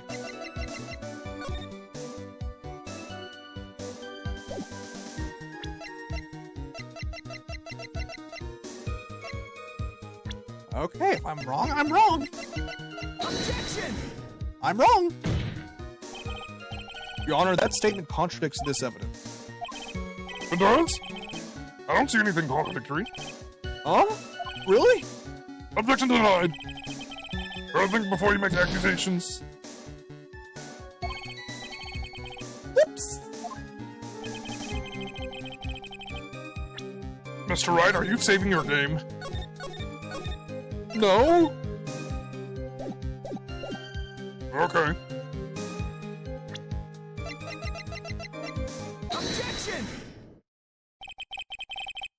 Mind if I ask you a few questions, Detective Atney? Well, if it's just a few, I guess it's alright. When you said that this letter was addressed to Ron Delight, I couldn't help but notice one major contradiction. Contradiction? I don't know where a walking contradiction like you gets off saying things like that. You want to talk. At times like these, men are made to express themselves with their fists. Why don't you show us what you got there, Junior? Indeed. Time to man up, Wright. I just realized what I forgot this whole time. Give me a second. Can't believe I forgot this fucking thing. I paid like $20 for it. There we go. Okay. Time to man up, Wright. There's the contradiction evidence in the content of the blackmail letter.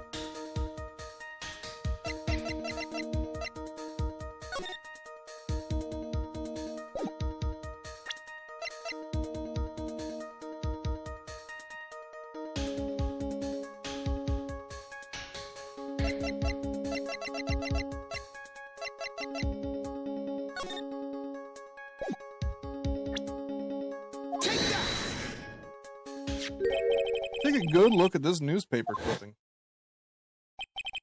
It contradicts it contains a picture of the Teal of Emanon, the stolen jewel. What about it? The problem is this jewel's color. Color? I'm not much for discussing color myself. According to the clipping, the color of the stolen jewel was blue. However, in the blackmail letter, a totally different jewel is mentioned. I'll take that red diamond you received the other day. Red? Which means the red diamond described in the blackmail letter is not the Teal of Emanon that Master Mask stole at all. Objection! And your point is, Mr. Trat? So you're trying to say that this blackmail letter was intended for someone else? That is what you're trying to say, right, Trat? That is what you're trying to say, right, Mr. Right? Well, that is what you're trying to say, right, Nick? Yes. This is who Cane Bullard was actually blackmailing.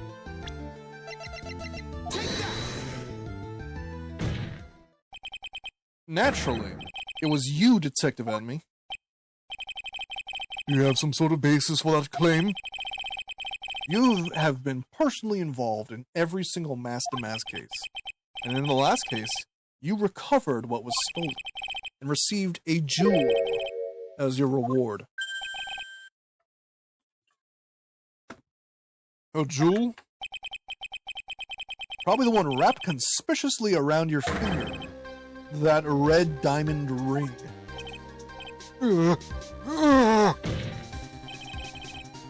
That is the diamond referred to in the letter, which means that Cane Bullard wrote that letter in order to blackmail you.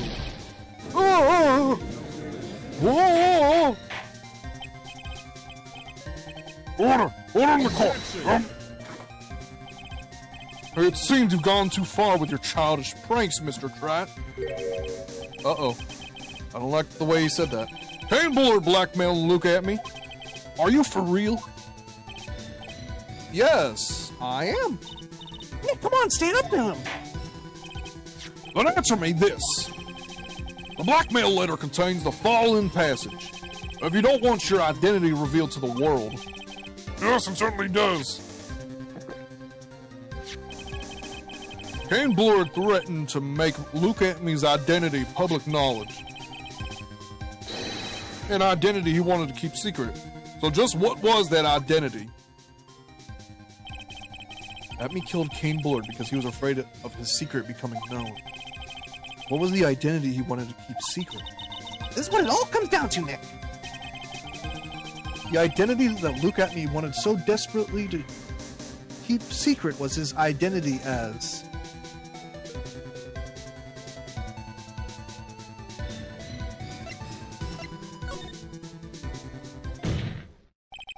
Luke Atme was a blackmailer. Objection!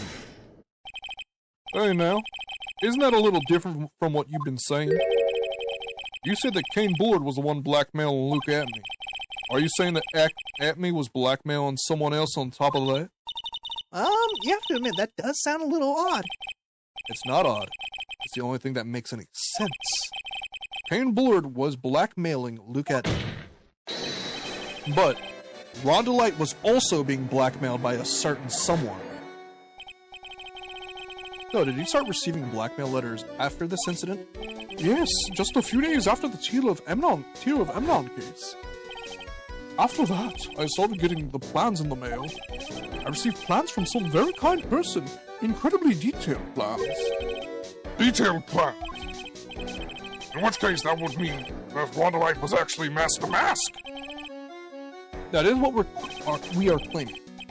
Someone else came up with the plans and had Mr. Delight steal his targets for him. And that someone was none other than Luke Atme. Silence.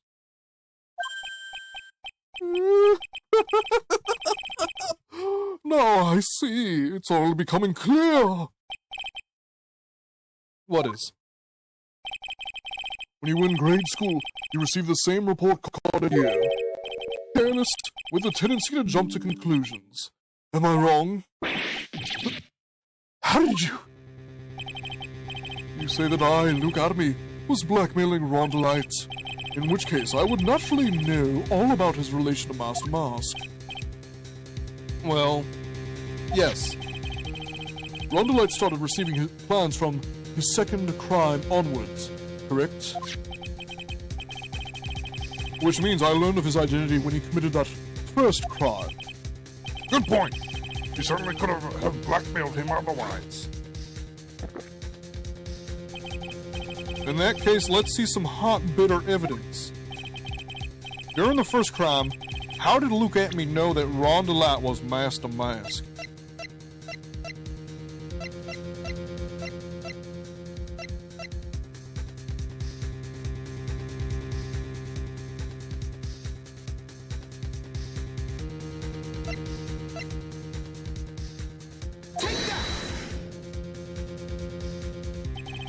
Mr. Wright, please don't just throw out any piece of evidence you like. The only thing a man should throw when he's frustrated is a hissy fit.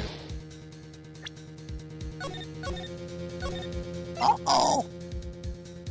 I might have a breakdown. Come on, no need to overthink this. How did Luke Atme Find out who Master Mask was.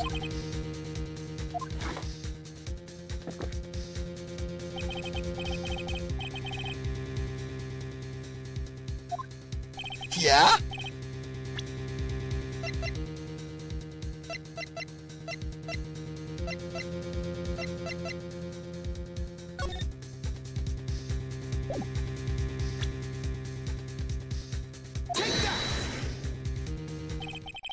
I think I see it.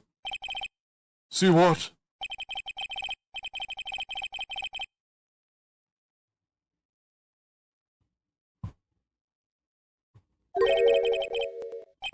Gets into lots of mischief trying to be the center of attention. This is my badge, which shows that I have watched RT Game. What do you mean? This newspaper clipping. It has a picture of you and Rondelite in his guard uniform. It seems that Master Mask didn't just disappear into thin air.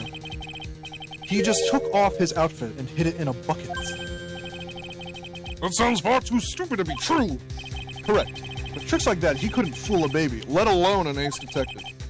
And that's when you figured it out, Mr. Atme. That's when you learned that under his mask, Master Mask was really Rondelite. Well, wasn't he supposed to be Master Mask? Not only that, it looks like he wasn't even an ace detective. I can't believe it! He was just a blackmailer. What a fraud! Trying to pose himself as an ace detective. Why, how dare you expose me like that? Why, I mean, I've never blackmailed anyone in my life. I'm a famous and proud ace detective and also Master Mask. Why can't you understand that? I'm afraid you are neither a proud thief nor an ace detective. You're a blackmailer and a murderer. That is your true identity.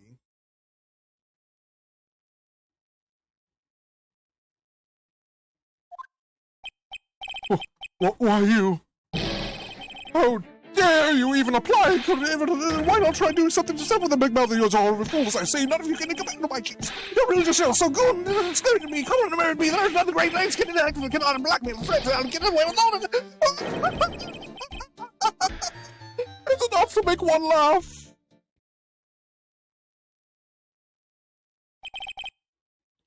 But when it seems we've finally arrived at the real answer. That was quite a performance by Mr. Adme. Bailiff, please prepare a cell for Mr. Adams. Objection!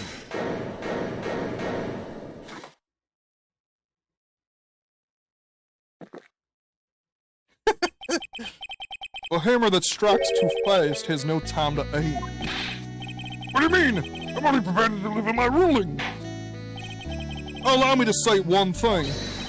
I will be the one to judge. You don't get much more in your face than that. It appears that your claws weren't quite sharp enough, Mr. Trap. What do you... Whoa, what is happening to the game? It's true that you've proven a lot of things. Things like Luke Atme was a filthy blackmailer, and that he wasn't at Lordly Taylor the night of the murder. That's right. That's why he's the one who killed Mr. But there's still one thing you have yet to prove. What's that? Just because he wasn't at the warehouse doesn't mean he was at the murder scene. Therefore, if you can't prove that this pitiful excuse for a man was at KB Security, then I don't see how a verdict can be delivered. No. No way! Order! Order in the court! Well, Mr. Wright? This is it. This is the final round. I gotta prove that at Mr. Bullard's office that night. Can you really prove that? That's long enough, Mr. Trott. I want to hear your answer. That night, Luke Atme was at KB Security, and the defense has a malfunction laptop, apparently.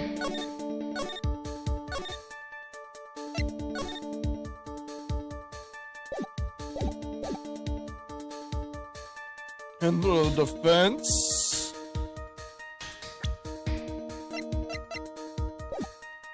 can prove it.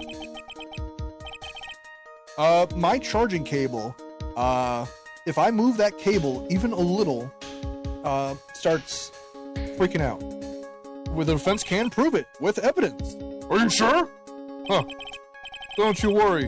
I'll watch over you as you break down and fall to pieces. Very well then, let's see this proof. Proof that Luke Atme was at KB Security that night.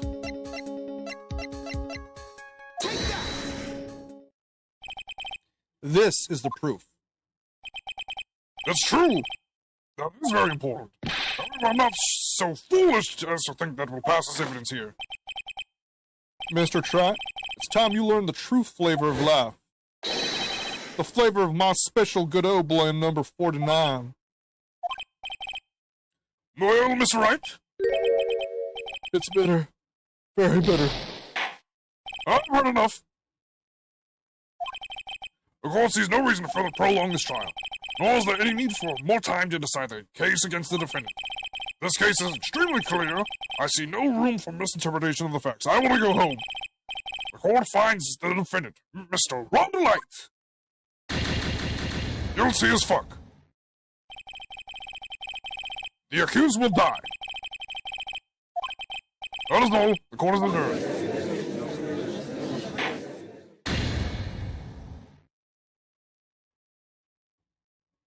Don't save my game.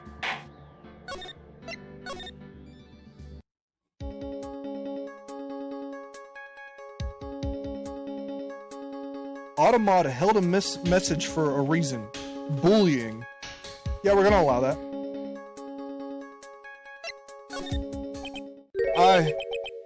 I can't prove it. Just as I thought.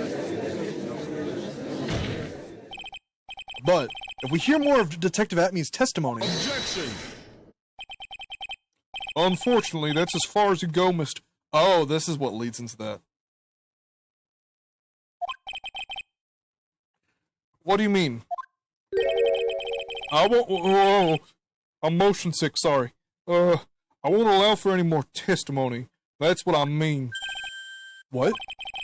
Have you forgotten? Luke Atme is here after we interrupted his own trial. And you have failed to prove that he committed the murder. I think it's time for this witness to return to his own trial and face his guilty verdict as masked. No. Well, now, Sir Lawyer, it seems that love wins out in the end after all. I am the ace detective, as well as Master Mask. My verdict will verify that, just as Ron Delights will verify that he is the true murderer. I declare that with the full force of my ace detectiveness.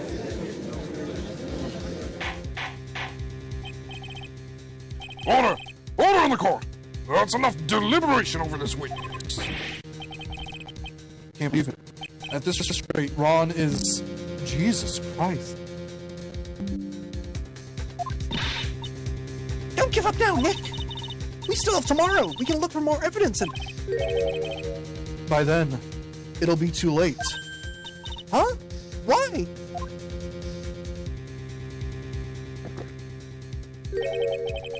Double jeopardy. One of the basic rules of any court of law. Double jeopardy? If the defendant be tried and found innocent in court, that defendant cannot be tried again for the same crime. It is a fundamental rule of all courts, and will always apply without exception.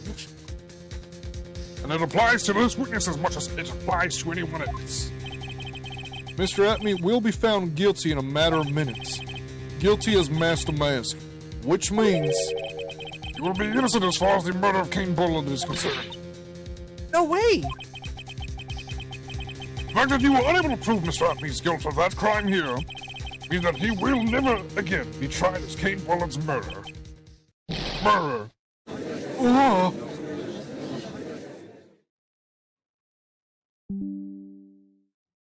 Oh, we're using that sprite. Now there's nothing I can possibly do to win.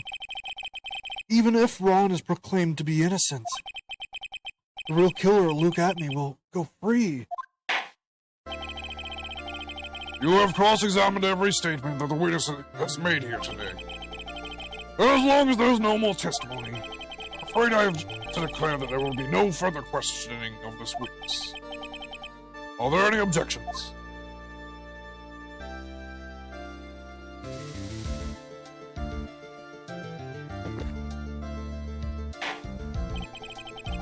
And I hereby end the cross-examination of Luke Atme.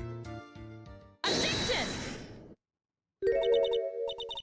I think I see it. Your Honor, when you were a child, this is what was on your report card every year. Has poor hearing and often makes mistakes as a result. How did you... Phoenix, raise your head up high. Have you forgotten what I used to tell you? A lawyer is someone who smiles no matter how bad it gets. That voice. No way. Long time no see, Phoenix. Mia. This is the true power of the Kurain channeling technique. I know that it's really Maya who's standing before me, but right now, she's my mentor, Mia Fey. Now, let's do this. But there's nothing more we can do, Mia. Without any more testimony, I can't cross-examine. Not yet. The testimony's not over yet. What do you mean? Your Honor, just now you said something very interesting. You have cross-examined every statement the witness has made here today. Yes, it's true, but... Unfortunately, Your Honor, you're forgetting something. Earlier, after the last cross-examination, this witness made a number of remarks. Well now, Sir Lawyer, it seems that the love wins out in the end after all. I am the ace detective as well as Master Mask. My verdict will verify that. Just as Ron Delights will verify that he is the true murderer, I declare that with the full force of my ace detectiveness. Yes, but these comments appear to have no importance whatsoever. Very well, then we shall prove their importance via cross-examination. At any rate, as long as the witness has made these remarks, we, the defense, assert our rights to question him. Is that all right with you, prosecutor? Is something the matter, Mr. Godot? You have no idea how much I like this moment.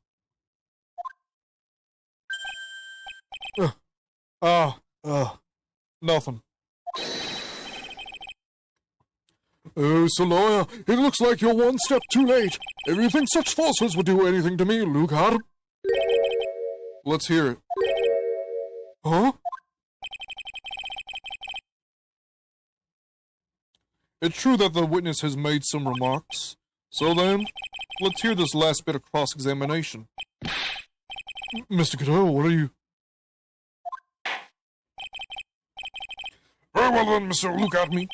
I'm going to allow the defense to cross-examine your earlier remarks. Defense would like to hear...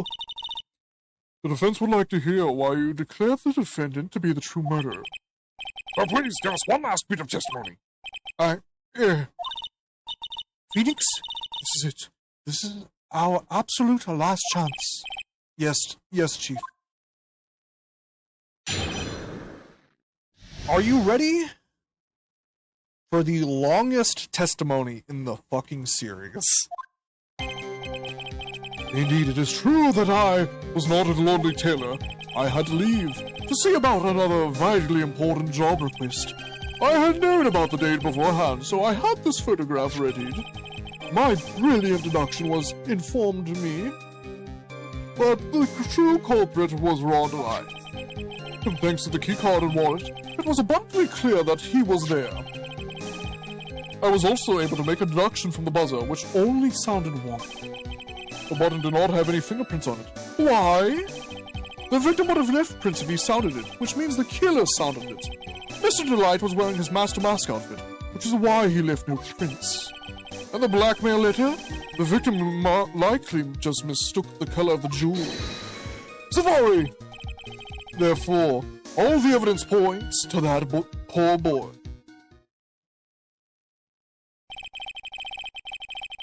This testimony actually seems to hold up pretty well. The witness's earlier remarks do not appear to have been hastily prepared. All of its points have been explained, and none of them seem to contradict anything.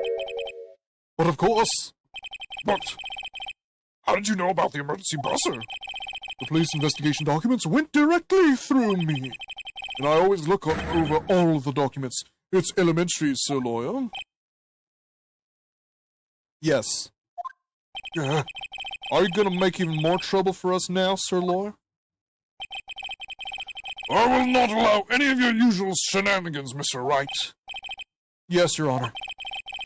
We cannot postpone Luke Atmy's trial any longer. This is your last chance. Hang on a sec. Just one chance? It seems the party's about to begin. Well, Phoenix, there isn't any evidence that contradicts with that testimony. So it would seem. What do you mean, so it would seem? Listen, Phoenix. Pointing out contradictions doesn't always mean you have to present evidence, does it? At any rate, this is our last chance. If you can't make out a case-breaking contradiction, you lose. That's all there is to it. Cup number 17, the last cup. Seems like the time has come to put an end to this trial. So what happens if, like, the person confesses, like, right there? I just drank all fucking 17 cups right there. I have to find a fatal contradiction in the testimony. And I need to point it out without presenting evidence. Which means all I can do is find the contradictory remark and press it. Remember, you only get this one chance. You're right. I only get one chance. Very well, Mr. Wright. Please begin your final cross-examination.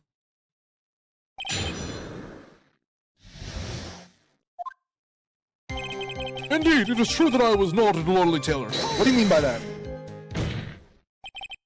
Mr. Adme, about this last remark. Objection! You still don't get it, do you, Track? This isn't the time to be pressing the witness on every little statement. Well, I said this before. There's still one thing you haven't proven. That this scum was in Kane Bullard's office that night. And now, it's time for me to drink my last cup. Mr. Wright, I will hold you to the end of the bargain. That's enough. Goodbye.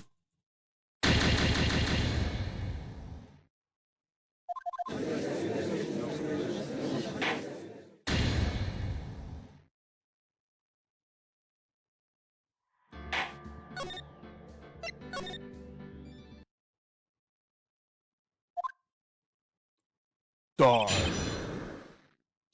You will die. Indeed. 6, 7, 8. Yeah, this statement has 11 dots. It never gets that long. The most after this I've seen is like 8. This cross-examination is the only chance I have to nail him. Somewhere there's a huge contradiction, and I've got to find it. As far as I can see, there's no evidence that contradicts this testimony. All you can do is press him, and you only get one shot. Like Nico one shot. Another game I have to play, because, I never realized there was more content after the end. I only saw Markiplier's playthrough in, like, 2012.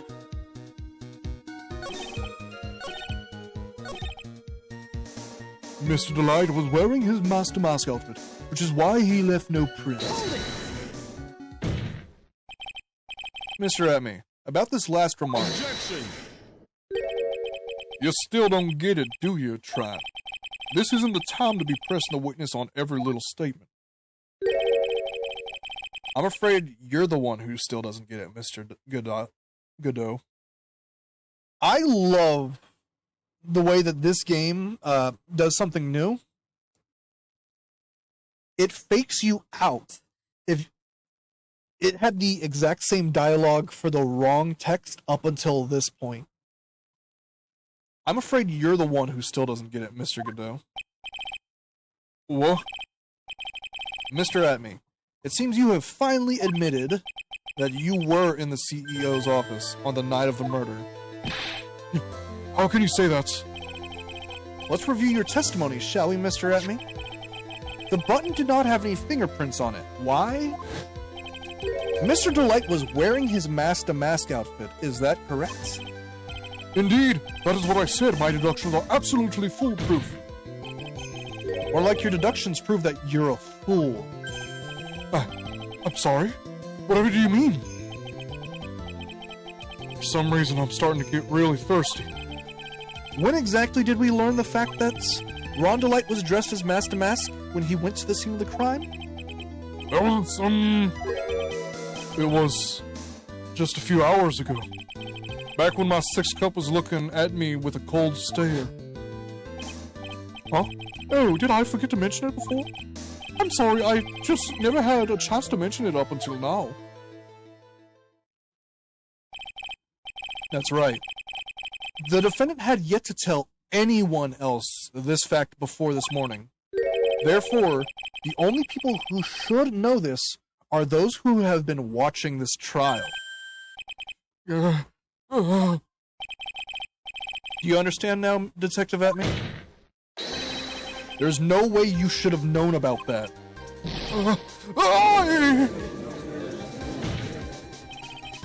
You were in the next courtroom being tried as Master Mask.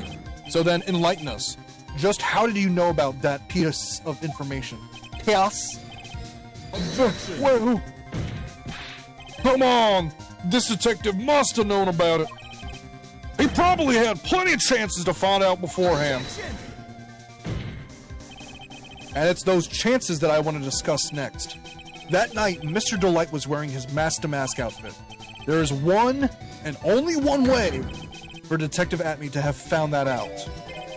Only one? Only one, you say? Please recall, if you will, Mr. Delight's testimony. When I entered the office, there was a suspicious shadow there. Look at me, shadow. For a second, my client witnessed the real killer. But Mr. Delight never saw his attacker, so there's no way to tell whether or not the real killer was Luke Atme. It's with that statement that I'll turn this case on its head. Just what are you implying? Mr. Delight saw the real killer, correct? Now, if you turn that statement around, it stands to reason that the real killer had also seen Ron Delight. Impossible.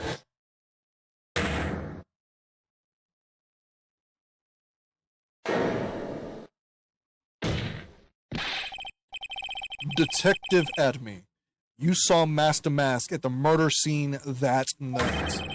You saw him when you killed Kane Bullard and assaulted Ron Delight. That was the only way you could have known what Ron was wearing.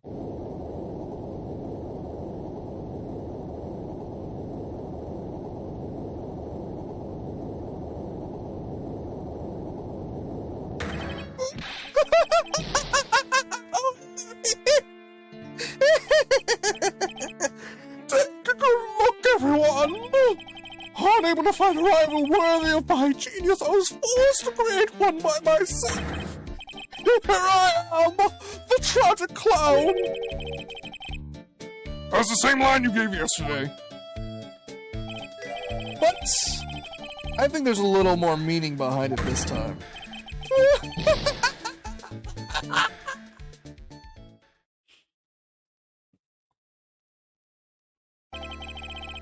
What an awfully complicated incident. Bullet was blackmailing Luke Atney, who in turn blackmailing Rhonda Light, who was in turn blackmailing. Upon killing his blackmailer, Luke Atney tried to frame Rhonda Light. He then claimed to be guilty as Master Mask in order to escape his true crime. To that end, he came up with this plan. To use the double jeopardy rule when making his alibi. At any rate, it would seem that we finally found the truth. Excuse me? I came perilously close to besmirching the record of an innocent young man. Besmirching him with the title of murderer. Don't ignore me! Oh, I didn't realize you were there. Why wouldn't he be?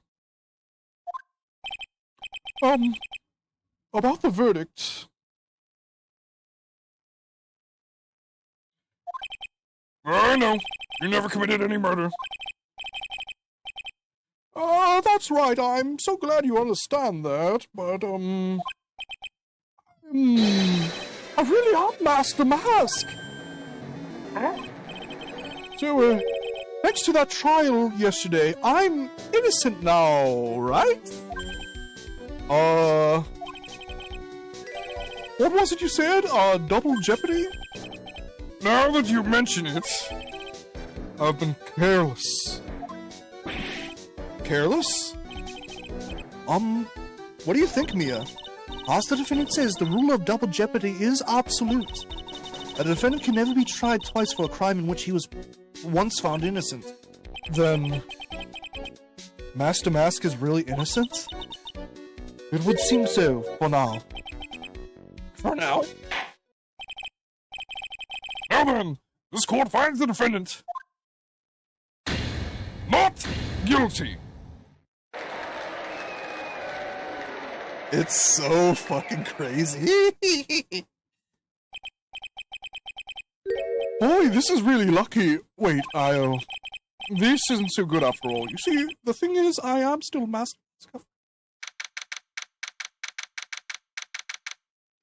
October 14th, District Court Defendant Lobby, number 4. You did it, Phoenix. Thanks, Mia. It's been a long time, hasn't it? Yeah, it's because Maya doesn't call on me much these days. Oh? I'm just joking, Phoenix. Don't take everything so seriously. But on the other hand, Maya, she seems kind of torn these days. You mean about becoming the master of the Kurain channeling school?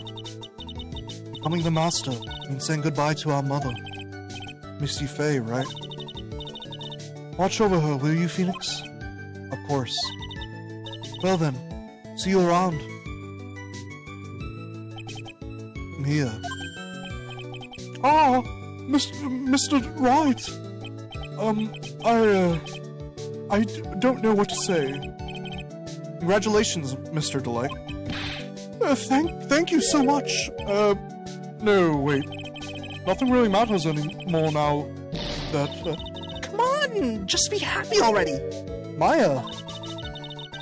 Been cleared of the murder charges and got off as Master Mask to boot. but in exchange, I lost everything. Huh? What do you mean? Stealing security information from KB Security.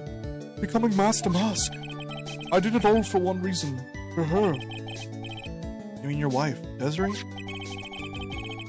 She hates criminals more than anything. Come to think of it, she was once held hostage by some robbers, wasn't she? She always said how she hated sneaking criminals. I knew that, but once I got fired from KB Security and lost all the money I had, she wouldn't have any reason to stay with me. I thought she would leave me for sure. So that's why you became Master Mask? Yes, but it's all over now. A broken bowl can never be put back together. That's not true, right, Nick? Yeah, there's like that art with gold or something. Really? Can we go back to the way things were? You'll be fine, and Nick can prove it. I can? I kind of wish you would check with me first. Mr. Light, even if a bowl is broken, there's always a way to put it back together. You're broke.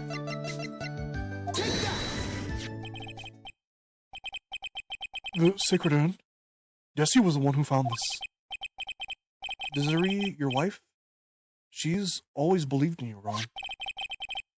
That's why you'll be fine. You don't have to worry about anything. Ah, there you are. Mr. Light, You did it, Ronnie. You're innocent. I'm so happy. Thank you, I appreciate that, but, I suppose you don't want anything more to do with me, do you? Ronnie, why didn't you talk to me about what was going on? I had no idea you'd quit KB security. I'd never imagined that you were really mask to mask either. Miss Delight, what are you going to do now that you know? You're not going to really leave him, are you? Come on, it's obvious, isn't it? How could I ever let such a wonderful man like him get away? After all, my bike's really fast. So fast there's no way he could ever get away. but didn't you say you hated criminals?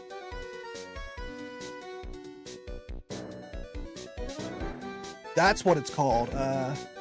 Kintsugi. Don't kill me. But didn't you say you hated criminals? Oh, I only hate people who act all cowardly and sneaky. Like that detective. I see. My Ronnie went and declared his crimes before he committed them, like a man. I just love a man who's so chivalrous. Chivalrous? I knew I was right about you. Every day I spend with you is filled with thrills and excitement. Jessie. Desiree, you really do love Ron, don't you? Nicky Ball, Yes? I'm really glad I asked you to defend my Ronnie. Thank you so much. I'll never forget what you've done for us. Oh, well, take care of yourself. You too, Nicky Ball. I can feel my face going red. This is Nick. This is Maya. Congratulations. Talk about bad timing. Mr. Nick, how could you? With another man's wife, in front of Mystic Maya. No, you gotta I'll never forgive you. Never, ever.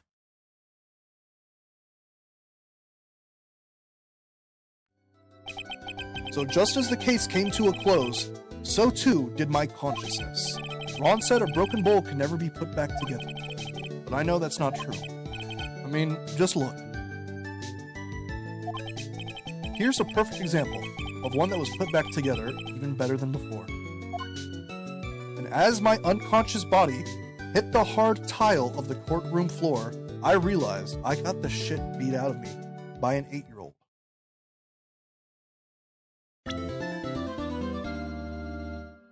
Episode 3, Recipe for Turnabout.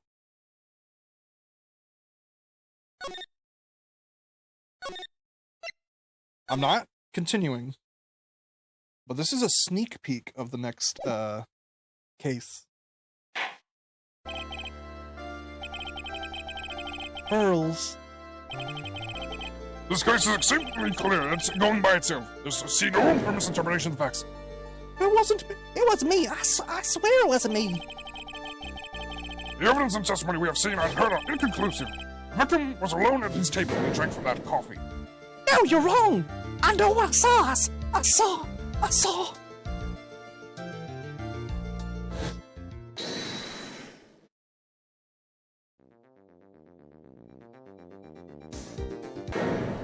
saw someone else there. A man. He's the real killer.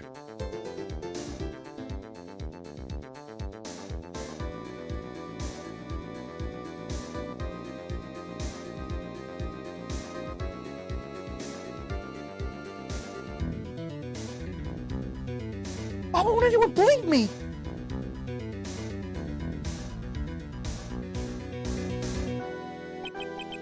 Well, I'd say that pretty much wraps this case up, wouldn't you? Mr. Wright? This court finds the defendant.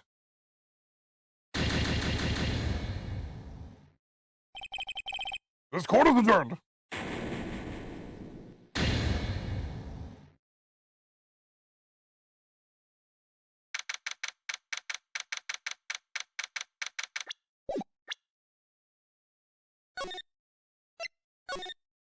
And that's your sneak peek. I would like to thank everyone who came here today. Salt crystals. I'm walking here.